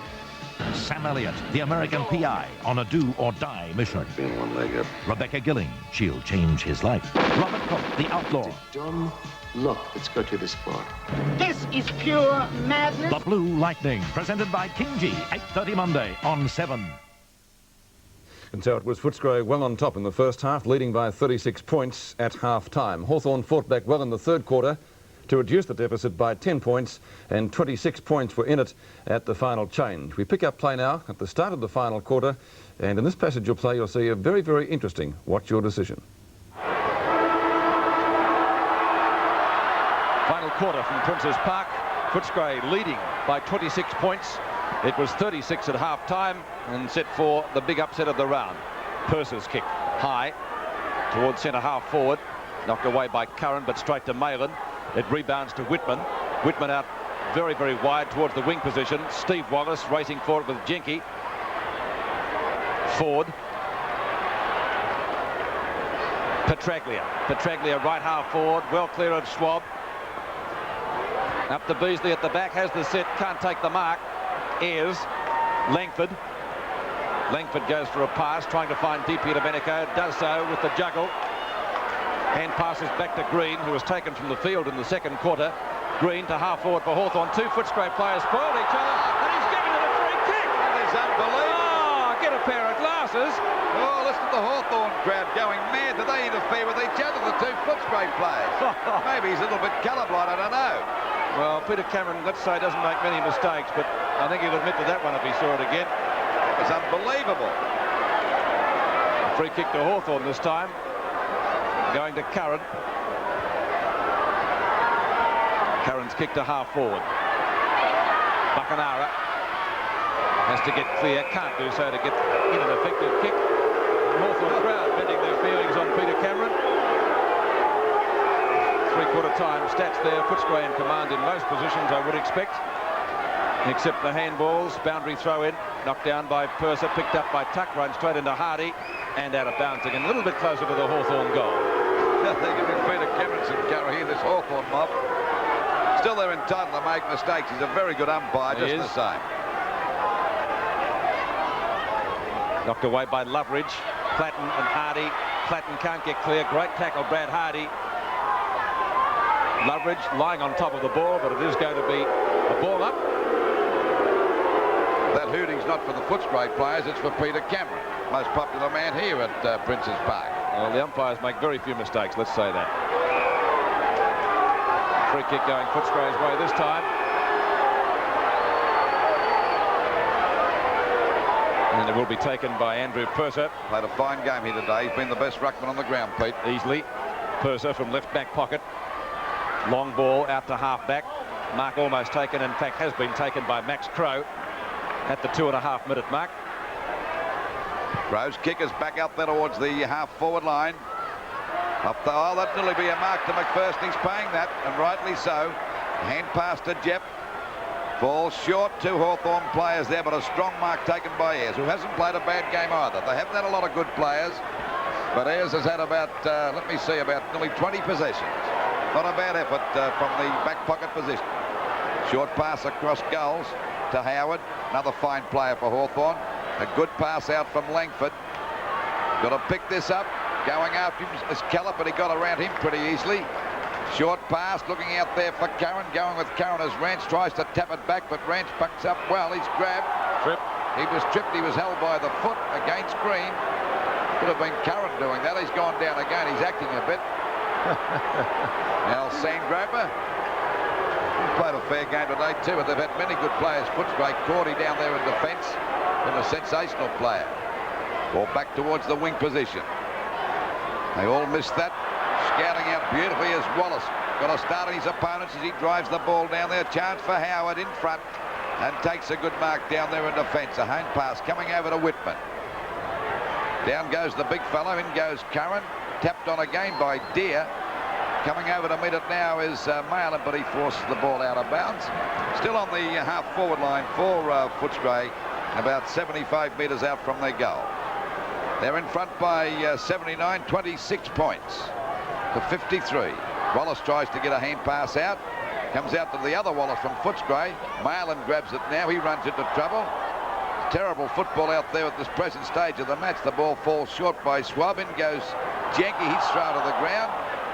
And it's finally cleared away by Footscray's. Wallace has a chance now for Royal to take the mark. He does, right over the top of Whitman. So young Royal's got a chance to really make this pretty safe for Footscray if he can kick this one. He's already kicked 3. He's only about 35 metres out. On a bit of an angle, but he should have no difficulty in getting this one through. They're in front by 26 points. And we're just on the 5-minute mark of this last quarter. The kick is not a good one. It's through for 1 point, so he's given Hawthorn a bit of a breather and a chance to really fight back. 27 points the difference. And that was the first score of the final quarter, coming up at the 5-minute mark. As Lou said, the football in this stage of the match not particularly good. Langford, short of left centre wing for Hawthorn. Kennedy and Kellett. Kennedy looking for a holding the ball decision. There is none there. Kennedy told umpire Cameron what he could do with his decision, I believe. Peter Cameron got the last word in. One of the VFL's most senior umpires, but not the most popular one out on the field at the moment. Purser, Wallace, Green, fumbles, back to Jepp, who gets offloaded by Green. Might be too high. It is. Stupid tackle. Jepp will take the free kick at right half back. And gets a 15-metre penalty. Plenty of those dished out today. 10-4 in favour of Footscray. Knocked away by Ayres. In fact, he picks it up himself onto Loveridge, who's tried hard all day for Hawthorn. Loveridge to half forward. Out comes Kennedy to Buchanara. Over the top. Platten can't get clear. Great tackle taken down there by Baxter. Hardy to that player. Baxter at the 50-metre line. On to McLean. Not a good hand pass. Second chance for Platten. Great tackle, McLean. Rebound to McGuinness. McGuinness from left centre wing. Short pass, and Rance takes Crow at half forward. I think Max Crow, who's a very long kick. I don't think he'd score from there, though, just the same. Not a bad comeback game for him, although, of course, he did play Tuesday night. There's a long kick, as I said. And it was left to Curran to finally knock it off. Great kick. 7-11 to 12-9. So nearly 7 minutes gone, still no goals scored in the final quarter. Footscray looking pretty safe. Langford to Tuck. Tuck from short of left half-back flank. Onto Ayres on centre wing, marking in front of Steve Wallace. Quite a good game too, Pete. Yes, he and Langford have both played very well. So has Howard for Hawthorn. Neil Cordy down to Malin. Malin inboard towards centre field. McLean gets clear of Dippy and Domenico. Royal, he's kicked 3 already. 35 metres out, has another shot. Footscray home. 4 goals to Brian Royal. And the Hawks looking set for their second defeat of the year. 7-11 to 13-9, and that's a difference of 36 points, what it was at half-time.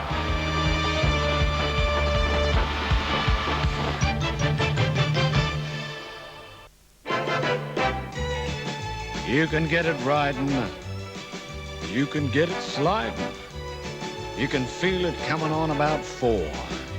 A hard-earned thirst needs a big cold beer, and the best cold beer is Vic. Vic Bitter. You can get it walking, you can get it talking, you can get it working a plow. Matter of fact, I got it now. Victoria Bitter. Anything that needs it clean to bring it back to new again. Ripper Stripper. Water Ripper. Water Ripper. We've seen a whole lot of champions in Australia on NEC, Australia's champion colour TV. Seen them run, swim and fall, seen them hit and do it all. NEC, our champion colour TV. NEC have always been champs in picture quality. Now, have a look at these great new stereo models. Or better still, have a listen to the NEC difference at your NEC retailer. See him try, see him fall, see him best of all. NEC, our champion colour TV. To move the whole gang in stretch-out comfort, move up to the new Ford Spectron Spacer. Room for 9, versatility. And if you like to get away from it all, there's the new 8-seat Spectron 4-wheel drive. You can even change to 4-wheel drive on the move. Now there are 6 different Ford Spectron models, so for lots of different people moving reasons, Ford Spectron has you covered. Sunday, the Raiders from the Premier State, currently second on the ladder, play host to the mighty Lions, who are now in the 5. And 7's got it covered live from 2 o'clock from the Sydney Cricket Ground. If you're not watching 7 National News, you're only getting half the picture. See all the major sports events with Australia's top commentators, weekends at 6. 7 National News. We give you more than just the score. Just on the 8-minute mark, 34 points the difference, and Footscray still looking good. Everyone expecting Hawthorn to come back with a burst, but they can't raise a gallop as we see Purser getting it out, knocked out by McGuinness. And that's Wallace at the bottom of the pack. McGuinness again with a hand pass coming out to Baxter at half forward. Goes for a pass looking for Royal. Well intercepted by Whitman. Still plays on. Doesn't know where to go. Well tackled that time by Crow. Royal with a long shot at goal. Put in your glass. Another one. By the running up the Bulldogs. So they go now to 13 goals, 14 goals, 93 to Hawthorn. 7 goals, 11-53. That's the biggest margin of the match today. Footscray going further ahead. How's this for a tackle? Beautiful tackle by Crow. Caught him in midair. Picked up very quickly by Royal. And a beautiful running shot for goal number 4, 5. Well, he's playing pretty well, Royal. A very effective player down there on the forward line. Well, I thought Hawthorn would have bounced back, but they're not doing it too well at the moment. There's the man dominating the ruck, Purser, knocked down again to Cordy. What a game he's played today. Got one in the back, picked up by Wallace, smothered now, picked up again by DP Domenico. There's a chance now for Loveridge to mark. Oh, he nearly lost it, but he's well within kicking distance, only about 30 metres out, if that. On a bit of an angle, but should have no trouble kicking this one, and boy, do they badly need it. They're trailing by 40 points, and you wouldn't give 20 cents for their chances at this particular stage of the match. The kick, it's out and through for 1 point. So, things not going too well for the Hawks. 7 goals, 12-54 Hawthorn to Footscray 14-9-93 as we approach the 10-minute mark of this last quarter. Out it comes now to Purser. Purser, as I said before, shaping up as nearly the best player on the ground. Over it goes now to Hardy. Hardy kicks it long out to the wing position, tapped on by Crow. Coming in to meet it is Whitman, but into his back was Royal. The umpire called play on. McLean tries to pick it up. Whitman was grabbed when he didn't have the ball. He'll take the free. No, it's Curran. He'll take the free kick out there at half back. He's kicked it out there looking for Deer. Too tall that time as he gets a hand pass to Tuck. Tuck full of running. Kicks the ball long. Up towards the full forward position. Punched on by Abbott. Pushed away again towards the boundary line by Hardy. Callett grabs it right on the line and takes it away from that position out towards the half-back line. There's a good mark taken there by Jeff. They've had many good players today. Oh, there's a dangerous hand pass, but he shrugged DP out a minute ago off Purser. That was great play. Out it goes again to that half-forward line. McPherson got up too early. Going after it is Howard. Copped one that time from Royal. The ball is out of bounds. It might be a free kick against Royal. No, he's going to give it the other way for pushing it out. Well, they can't do anything right as far as the umpires are concerned. Hawthorn either. Running everything running into place for Footscray. The pack fly. The ball punched away again. Off the top of the pack, Curran. He's grabbed, nearly held the ball. Swab. Over it goes now to Langford. Langford to Ayres. Down there in the back pocket. They're not making much progress. The ball goes to Jenke now at half-back. A long kick. That's the way to get it down there quickly if they can. The ball hits the deck. Kennedy can't get clear. Loveridge, but Kennedy got one. It's play on. Over it goes now to Buckenau, to Russell Green, running to an open goal. Fires. Can he get it? Yes, he's got that one for a badly needed goal. So it's 14 goals, 93 Footscray to Hawthorn. 8 goals, 12, and they've got 60 points on the board. That's a difference of 33 points. What's that again? Plenty of scrambly play. I think he was going to play a free kick to Loveridge, but he paid the advantage rule. Kennedy out to Buckenau, and a nice running shot for goal by Green. 2 goals to Russell Green, the first Hawthorn player to score more than one. 39 points in favour of Footscray, and their tackling this afternoon is something that even Hawthorn would have been proud of. Their vigour has completely upset the Hawks from the first bounce. Steve Wallace from right centre wing, short pass, Curran a hand to it. Might get the rebound himself if he can pick it up. Has to go across goal, arguably dangerous. Whitman is there. Some soccer tactics to get that further away. Dippy Domenico. Beaten by McLean again. Steve McPherson, has a look over his shoulder at the same time. Shoots and goals. Another one. The 1986 Victorian Football League Premiership season is proudly sponsored by Carlton, brewers of Foster's Lager. So Footscray's second quarter really setting up the win for them. In that term, they kicked 7-4 to 3-3, led by 6 goals at half-time, and they finally won the match by 29 points. The Hawks keeping pace in the second half, but Footscray a very, very good win. In the stats, Hawthorn 4 more kicks and frees, 26 more handballs, Footscray 3 more marks, 16 more hit-outs. Andrew Purser playing a very good game and 6 more shots at goals. In Footscray rooms after the game, I spoke to a player who put Hawthorn centre man Terry Wallace out of business for most of the afternoon, Tim Jepp. Tim, a few weeks back, your football future was clouded, and today a great game. How does it feel? Oh, fantastic. Great to beat the top side and good to win 2 and in. You had a tough job given to you today. Yes, Terry Wallace. I've never played in the centre before. I've tagged before, but never in the centre. But, yeah, I was just lucky the way it went. A few things went my way. Why did the side play so well today? Were you really revved up?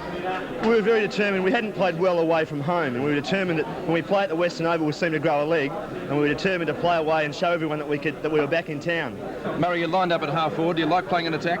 Oh yeah, it's these days I suppose you've got to play at both ends of the ground. It's a good change, and all I've got to do now is start kicking straight. Do you prefer it there?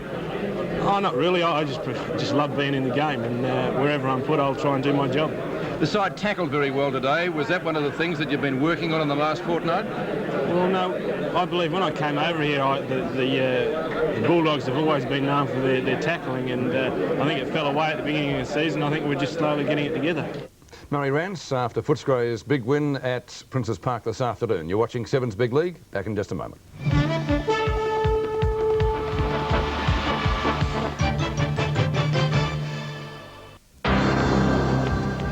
What makes Terry Danaher a winner? It depends a lot on how you perform as an individual. Training is really hard work. If you're not fair dinkum, well, you soon get found out. No one remembers a loser. People only remember a winner. And what beer does Terry like? This one, brewed here in Victoria, Carlton 2.1. Wins on taste every time. Carlton 2.1 wins on taste every time.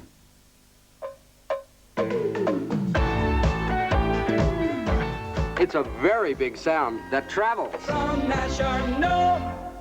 Well, they say winning isn't everything, it's just all there is. That's why I won't settle for second best. Well, not without a fight anyway. I trust Nissen and I trust the team behind it. The same trust that you can put in your Nissen from your Nissen deal. You know, buying a car is like racing a car. Your aim is to come out a winner. Great cars, great backup, great value. You just can't lose at your Nissen dealer. Now is the time. Now is the time. Now is the time. You can do the farming. It's something you can share. Like water in the desert. It tells someone that you care. Now is the time. Now is the time.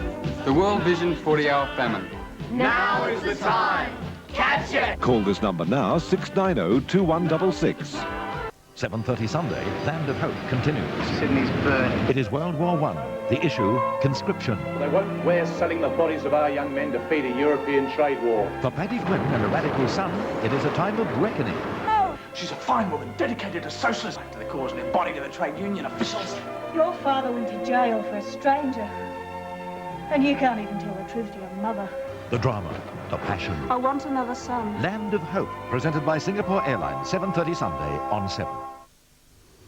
After playing in the mud last week at Moorabbin, the Saints went out to VFL Park today to see if they could break the ice at the expense of Collingwood. At VFL Park, Peter Donegan filed this report. The Magpies entered today's encounter against St Kilda at VFL Park warm favourites after their win against Richmond last week. But although Collingwood was the superior side early, the Saints refused to let them break away. Despite the loss of skipper Trevor Barker with a hamstring in the first term, St Kilda trailed by only 7 points at the first break. Both sides produced some good football in the second term, each beating 6 goals, and at half-time it was Collingwood by 11 points. The third quarter saw enigmatic forward Brian Taylor looking dangerous in attack for Collingwood, but so too was young Saints spearhead David Grant. It was in this term that Big Wow Jones was reported by 2 umpires after an incident with Taylor, and at three-quarter time the Southern Saints had an 18-point deficit to make up. However, Collingwood came out blazing in the last quarter and quickly sewed up the game with several quick goals. In fact, the final term saw the Magpies kick 5 goals 6 to St Kilda's 2 straight goals, and at the siren it was Collingwood by 42 points. Final scores: Collingwood 19-19, 133, St Kilda 14-7, 91. Major goal kickers for the Magpies were Brian Taylor with 7, while Williams, McMullen and Dacos got 2 apiece. For St Kilda, Grant bagged 4, with Jeff Cunningham, Manning, Peter Budge and Lowe 2 each. Warren Jones will face the tribunal on Monday night on a charge by 2 umpires of allegedly striking Brian Taylor during the third quarter. Match of the round this week is played in Sydney tomorrow, and that will be between the Sydney Swans. They take on Fitzroy, both sides in the 5. A very, very important game to both teams, and you'll see that match live on 7, straight after World of Sport at 5 minutes past 2. Time now for footy updates as we go up to the offices of the Sunday Press and say a very good evening to the sporting editor, Scott Palmer. Good evening, Peter, and it's a pleasure, viewers, to have you back in the Sunday Press. St Kilda's Big Wow Jones celebrated his 100th game by being reported by 2 umpires for allegedly striking Brian Taylor of Collingwood at VFL Park today. And the loss by the Saints clinched their worst start in a season for 31 years. They haven't lost 10 on a trot since 1955. Graham Jelly said his team needed things to happen in that last quarter today, and they didn't. But he was satisfied with the team desire. They want to win, he said. His captain, Trevor Barker, pulled a hamstring and will be out for about 3 weeks. Collingwood's Lee Matthews said he was satisfied these Magpies had 39 shots to 21 today. We just didn't use the ball properly in attack. Billy Picken could be sidelined for 2 weeks with a leg injury. Melbourne coach John Northey had problems on his mind tonight. He has captain Robbie Flower back on the injured list with an ankle ligament trouble, and David Williams, long haul back from recovery after a leg problem, happened again today, and he looks like missing the rest of the season. Carlton scored a record-winning margin over the depleted Demons at the MCG. The 116 points topped the 89 of season 1976. Northey also was slightly critical of Brownlow medalist Peter Moore, who got a few hoots from the stands today. Quote, "Peter's got to learn to do things when we want him to, not when he decides he wants to," said Northey. Robbie Wall said he was fairly satisfied with the way the Blues finished things off today. He enjoyed watching that percentage build up. Mickey Malthouse was over his football sickness tonight, but he said he won't be talking about the final 5 yet. He trundled out that old saying about taking it week by week.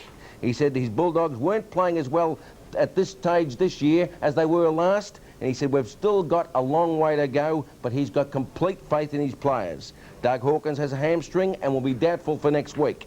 Malthouse praised the game of former Tiger Tim Jepp today, who put Hawk star Terry Wallace right out of business.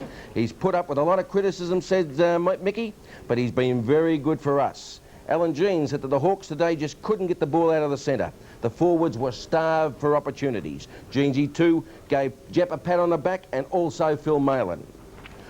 We will win the next 5 games on the trot, including Essendon. Those optimistic words were from Geelong coach John Devine tonight. I still hope to make the 5, he said, after the Cats did well to beat Richmond at Kadinia Park.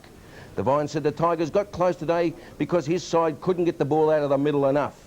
Tiger forward Michael Roach kicked 9-3 and hit the post once. But Tony Jules said now it's going to be hard for us to make the finals.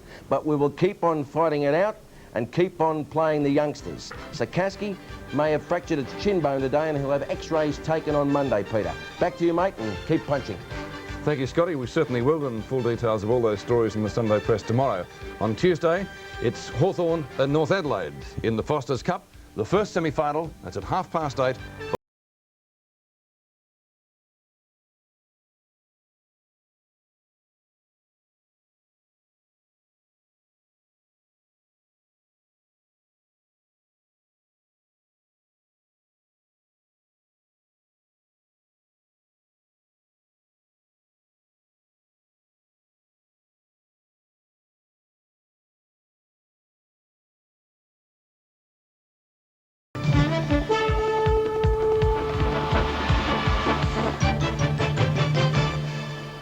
No matter how you plan to spend your retirement, one thing you're going to want is security. And that's exactly what Westpac's Club 55 offers. An investment package that gives you a high rate of interest paid monthly. Free advice on anything to do with your retirement or your money. Excellent travel benefits. And free access to all the advantages of our national electronic banking system. Most of all, it gives you a secure start to the rest of your life. Club 55 from Westpac, the bank. Mazda believe when you've made a ute as great as the top 1-tonner, the only way to make it better is if you make it 3 ways. The top dual cab from Mazda with 4 big doors load even more of the gear you work or play with. The top cab plus from Mazda, the versatile ute that's weekday tough but has extra space to Sunday with. Only Mazda could improve the top 1-tonner. So now Mazda B comes 3 ways. We asked Australia's most boring person to taste Cirola's new light and crunchy. Apples. This bit has some honey on it. It's either a raisin or a sultana.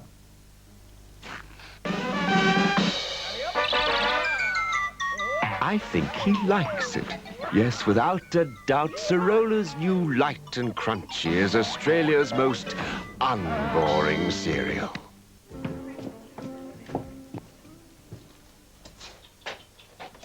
Who are you? Roderick, Master James, your great-uncle's butler. But he's been dead for over 30 years. So have I, sir. But your selection of port... What do you suggest? Penfold's Club port, sir. A smooth, mellow port of great character. Just like my uncle. Penfolds Club Port. By comparison, other ports don't stand a ghost of a chance. Tonight on Quincy ME. I got cardiac tissue in a 15-year-old girl that belongs in a 70-year-old woman. And you think Kathy was killed with a homemade drug? Your average high school chemistry student can cook up anything from LSD to PCP in his own backyard. A wonder drug with deadly results. So what do you want me to do? Okay, I did my job. I warned you. Quincy rattles the system on the trail of a dangerous deal. Quincy ME, 8:30 tonight on Channel 7. Today's MCG clash saw Melbourne take on Carlton, two sides who put in vastly different displays against Footscray in the past fortnight. Melbourne handing them a 52-point thrashing at the cricket ground, while the Blues had their colours lowered by 14 points to them last week at the Western Oval.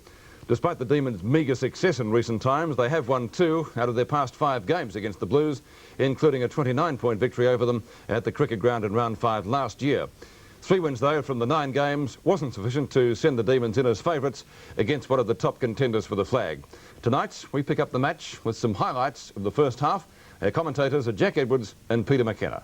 It up in the back pocket and hooks it back towards the half-back line. Up they go, and Bradley gets his second possession of the game. Off he goes, the little South Australian champ. Brings it to full forward. The lead has been made. A beautiful lead by Warren McKenzie. Now, is it a 15-metre penalty? Yes, it should be. I think it might be. Not a good play by Melbourne to give away a 15-metre penalty, which brings McKenzie into within about 20 metres of goal, and he shouldn't miss from there. The first score of the game going on the board now at the MCG on 7's Big League, and it's a goal to Carlton. Road got the ball moving. Eye shoulder waits the crumb. It's in front of the pack, but good roving on that occasion too. And Johnson picks up the crumb. Carlton going forward again through Johnson to Blackwell. Blackwell into the open goal. Another goal coming up for Carlton, I would say. 3-1. Plays 1 point. Carlton Look at this. in front as we see Hunter down the centre of the ground. A hand pass across there towards Bernie Evans. Evans towards half forward Mark McClure. Oh, handball over the top. Here's a chance for Carlton. Here goes Blackwell into the open goal. Bang! He slams away.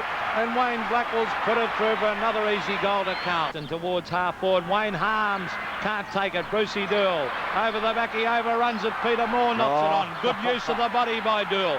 That was experience as we see Peter Moore. He's got it. A lovely hand pass to Dale Dixon. He picks it up. He snaps. And is it a goal? Yes, a lovely goal to Dale Dixon for Melbourne.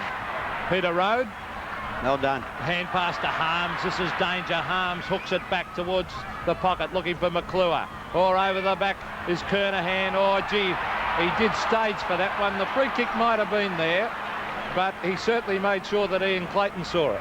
Pete, I spoke of the 50-metre line. Now he'll come up to this 50-metre line. That's the line you see there in front of you. Been put on the ground for all you people at home watching 7's Big League, and that kick from 50 metres out goes straight through the centre for Kernahan's second goal. As we see All Day, who is a greatly improved ruckman, beaten for that one though by McKenzie. Here's Marcoux on the left foot, a step shot. He's put it through. A lovely goal to Alex Marcoux. From the full back position, Turner kicks in, a good kick too. Someone had got the call of leave it. It was a stretch. No one takes it except the Carlton player. Tommy Alvin, he's got it half forward. He's going to have a flying pot shot at the goals. It's a magnificent looking kick. I think he's dubbed it. Yes, he has. What a goal to Tommy Alvin. 1-2 Melbourne, getting a real caning here at the MCG. Carlton on 7-7 as Turner brings it to the centre of the ground. Up goes Madden. Over the back, it's Blackwell, who seems to be everywhere. He hooks it back. Here's danger. Kernahan in front. Oh, that's a good mark. A very good mark to Stephen Kernahan as he arched his back. Up went the big arms, and a well-judged mark, and he has got a touch of class. And Carlton's 8th goal. It's on its way, it's through. Another goal to Carlton, another goal to Kernahan. He kicks it wide to McKenzie, and McKenzie, no, doesn't take the mark. Back it comes, a chance for Peter Moore, who's now playing on the ball. Oh, taken away by Marcoux. A beautiful hand pass to Kernahan. He straightens up. Is this his 4th?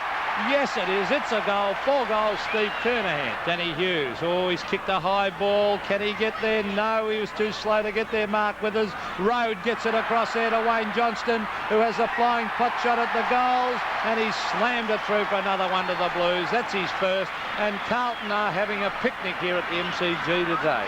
It comes toward Withers. It goes past Withers. Hand pass comes out from McKenzie to Harms to McClure. He gets it up to Big Madden, lurking in the goal square. Up he goes. Blues, and down he comes with the football. So 20 metres out from goal, the big fellow, David long arms, he must be about 10 foot tall when he puts those arms up. Justin Madden, lining it up like a plumb bob. He's had 8 kicks, putting it on its way, and he's put it through. So Carlton, through Madden, get their 11th goal. Here's a chance for Lyon. He picks it up, he hooks it back. Bruce Doull's playing a very, very good game of football today. He ducks away. He hasn't got a lot to beat, though, Jack. He's just he thinks all his Christmases have come at once, Bruce Doull, as we see. Coming away with it, Robertson out wide to Kernahan. Kernahan to Alvin. Alvin hooks it back. Justin Madden and Payne. Madden, too big, too tall, too good. He's 15 metres out, 45-degree angle.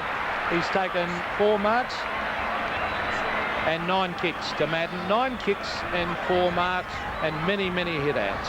I know you're saying about Brucey Doull not having much to beat, but the way he's going about his job down there, Pete, he's doing a great job for Carlton. Go back to Madden now, taking this shot at goal. The siren sounds, it's half-time, so Madden will take the shot after the siren. He puts it on its way. The umpire, to the applause of the crowd, indicates a goal to Carlton through Madden. He's kicked his 2nd goal now for Carlton. At half-time on Sevens Big League, the scores will read Carlton 12-9-81, Melbourne 1-5-11. Scores really told it all. A difference of 70 points in favour of Carlton at the cricket ground at half-time. Melbourne getting a football lesson. Let's go back now to the same location. Our commentators once again, Jack Edwards and Peter McKenna, and see some highlights of the final 2 terms. And has kicked 4. Now he's kicked one from just out of the 50-metre range. He's looking for McClure, who's leading. There's the pass toward McClure. He gets in front and takes the mark. It looks so easy. Anyhow, Carlton, don't forget Carlton, I think, can figure in this year's final series. I'm sure they will. And I think Carlton will really give it a shake this year if they can get to full strength. Now, McClure, about 40 metres out from goal. Can he kick another Carlton goal? He hasn't kicked any as yet. Mark McClure drops it onto the boot, and just offline is it? No, it's a goal. It's sneaked in for a goal. I thought the goal umpire signalled a point there, but there's the start of the 3rd quarter. A goal to Carlton. Well, let's hope for the game's sake and the Melbourne supporters' sake that they can fight back a little bit, because it's been a one-horse race. There's Bernie Evans hooking it back. McClure against Turner. McClure nearly took it too. Over the back is Robertson. This is Shane Robertson. Oh, He pass back to McClure into the open goal, and it's another one to the Blues. And this is a procession. He hand passes to Alvin, who kicks it up toward Big Madden. Madden's big arms go up. He's got sticky fingers, all right, this big fella. He takes the ball. He'll be looking for McClure. Poor kick. Nearly comes underground to McClure. There's a chance now for Kernahan. Into the open goals. He travels and puts another one on the board for Carlton. He's kicked 5 goals now, Stephen Kernahan. They don't come much easier than that one. And Madden goes out to Dorotich. Oh, Dorotich is going to sneak down and have a pot shot at the goals too. It's a beautiful looking kick. McClure, he flies! What a mark! He's written all over that one. Mark McClure, the Carlton skipper, and this will be another goal coming up to the Blues. What a great mark, though, by McClure. He got up, he got the ride on Turner, and he accepted it as a beautiful mark. A lovely piece of work from Madden to Dorotich to McClure, and from within, no, just outside of the goal square, McClure will take this shot at goal and try and kick his 3rd goal. All in this quarter, too, which you've seen on the big league. Now, McClure, point-blank range. Carlton have kicked 16 goals, 10, 106 points. Melbourne, 1 goal, 5, 11 points after Mark McClure kicks his 3rd goal. Here is Jarrett onto the left foot. A high ball. Can Lyon take a mark? Yes, I think he can, the young fella. He has. A good mark to Gary Lyon. He's been moved to full forward, away from Dorotich, who certainly had his measure. And the young forward, well, this might liven them up a bit, because that was a terrific mark to Gary Lyon. I see Peter Dean limping too after that encounter down there, Peter. But Gary Lyon, he's only 20 metres out. There'll be a few roars from the Melbourne members if he gets this. It'll be good to get their 2nd. As it goes through. Eichhold comes in on the scene. Jarrett well tackled by 2 of them. Holding the ball should have been the decision. It comes out towards Withers. Withers looks for a hand pass. Nearly a throw. Gets it out to Healy. Healy goes toward goal. Melbourne have kicked their 3rd goal. They have in the 3rd term. The 3rd goal going on the board. Kicked by Greg Healy. 107 playing 25. Carlton leading Melbourne in the 3rd term. 20 and a half minutes gone. Fidge caught too high. The free kick will go the way of Ted Fidge. Eyeschild having another dip down there. He's in a little bit of a wrestle now. I don't know who is that he's having a go at. Can Teddy Fidge make it 4? 45 metres out. Close. That's a goal. Kicked off the boot of Teddy Fidge for Melbourne, his first goal. Now he's been looking for Big Madden up in the forward pocket. Now he's going toward McClure. McClure opposed to Cole. Too tall, too strong. And McClure takes the mark. Now, it won't be an easy shot at goal. He's out 50 metres, as you see. That's the line we were talking about earlier in the day. That's the 50-metre mark that he is just about standing on. He'll kick from about that distance, but in the goal square, we have the big arms of Madden to try and claim anything that drops a bit short. McClure puts it on its way. It hasn't dropped short, though. It's gone through for another goal, a great goal. Kicked by Mark McClure. Punch away comes towards Blackwell, who's been a star again. Had a great year up to... Oh, Peter Kenny is on the ground. I thought he was still on interchange, but he would have been sitting there itching to get onto the ground to get a part of this action. Well, it didn't take him long to get into the action, Peter, because that's his first... He's just come on at three-quarter time. That's his first kick, first mark, first kick. So let's see if he can kick a goal first up. He's out 50 metres and we'll take the shot. McClure leading away from goal, but McKenny's going to have a go himself. A torpedo punt kick. My word, that's a good-looking kick. That's a beautiful goal. You can't do much better than that at these bounces, and free kick against Stretch now. He shoved him out of the way. Up it goes, and a good mark taken down. Kenny once again, my word. It didn't take him long. He kicked the first goal in the first minute of the final term. So he's taken his second mark. He's having his second kick. Or can he kick his second goal? Because he's inside the distance, Pete. He kicked that other one. That's right. It was certainly a longer kick. He's going to drop punt, though, this time. He didn't do it badly, did he? Have a look at that. It's another one. 2 marks, 2 kicks, 2 goals. I think I'd go off if I was him because he's got 110%. Let's get back to McClure on the boundary line. A good-looking kick. In comes Madden to take the mark. The big fellow, I think he's been paid. Yes, as I said before, even though the scores are a mile apart, the action is still here on Seven's big league. Look at it, bit of action around. A lot of frustration out there for some of the Melbourne players. In fact, all the Melbourne players, I might suggest. Well, this will be interesting. He could take him right back to the centre of the goal square. He has. Yes, boy, he has. He can't miss now, can he? Although he is a left footer. I've seen him. Percy Jones. If Percy Jones was having a shot from here, he might kick the post or something like that. Oh, don't pick on Percy. Oh, Pete. What's he going to do? Is he going to kick a banana, kick it? He's making him go round on the line. This is very, very interesting, this. He can't take him back at him. Oh! I've seen everything now. I call that cheating. I call that cheating. Anyhow, at the MCG on Seven's big league, he's kicked his third goal, man. No, you won't see a better one than that, I'll tell you. Well, he'd only be about 5'9". It's a bit difficult at that height to be your main forward and the main man you're relying on in attack. Here's the kick. A low trajectory torpedo punt over the back of the pack. The chance for Cole to have a pot shot at the goals, and Nigel Collins slammed it through. Toward their forward pocket position. And Dean picking up, got a small kick toward Road. Road got around 4 opponents, got the ball to Dorotich, who set himself. Hand passes quickly to Mark Koo. Up to Madden. Madden to Johnston. Johnston with the ball in front of him now, can see what's going on. He'll kick toward the goal square, I would think. No, he goes in toward half forward. A well-placed kick finds Blackwell. Blackwell had all day to get balanced, put it on its way, and he's put it through for another Carlton goal. And Turner's kick in toward the half-back zone, putting his teammates under pressure. Good tackle, robs them of possession. Hand pass from Road into Blackwell. Don't tell me it's another one. I don't know, yes, I think it might be. Wayne Blackwell puts his 4th through now. Madden. Oh, beautiful hit out. Oh, Marku was grabbed when he didn't have the football. Umpire Steadden missed that. There's a flying pot shot at the goals by, is it Batterston? I think he's kicked it. No, it was Healy, in fact. A hand pass comes up, and it's a chance for Carlton through Evans to go forward. A well-placed kick, and a good mark taken by Blackwell. Geez, had a great day. He looked for a chance to play on. He's gone out towards, is that Hunter? Hunter way out there in the half, nearly in the forward pocket by himself. Picked up by Marku. The shot by Marku is on target. It's another goal. Another goal kicked by Carlton. This time Alex Marku contributes. Well, the Blues that good or are Melbourne that bad? They won by 116 points. They outscored the Demons in every quarter, and the score's really a very, very sorry sight. The stats probably tell the true story. Carlton, 42 more kicks, 44 more marks, 9 more frees, 36 more handballs, 9 more hit-outs and 24 more shots at goal. In the goals, for Carlton, Kernahan finished up with 5, McClure and Blackwell each got 4, Madden and Kenny both got 2. For Melbourne, not too many scored, of course, and Greg Healy was their major contributor, and he finished up with 2 goals. The league ladder looks very, very interesting at the moment. The match of the round, as I said earlier, is tomorrow in Sydney, but Hawthorn still leaders by 1 game. And the Swans, of course, have the chance to take leadership away from them should they win tomorrow. Carlton in second place with a very, very healthy percentage, thanks to today's win at the cricket ground. Essendon on 24 points, likewise North Melbourne in the fire. Fitzroy also on 24, but out on percentage.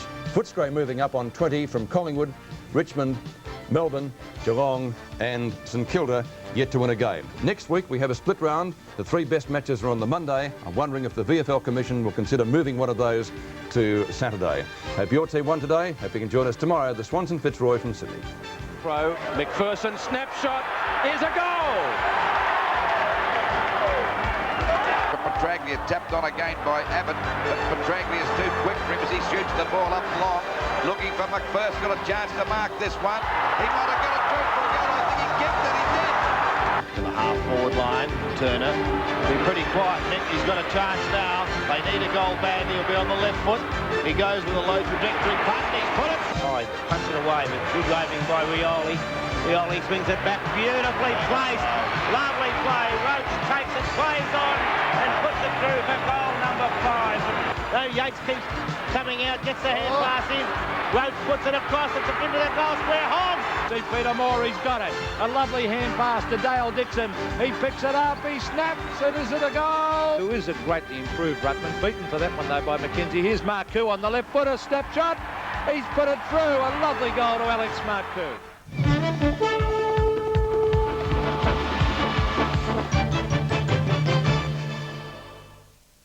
Seven's Big League was proudly brought to you by Nissan.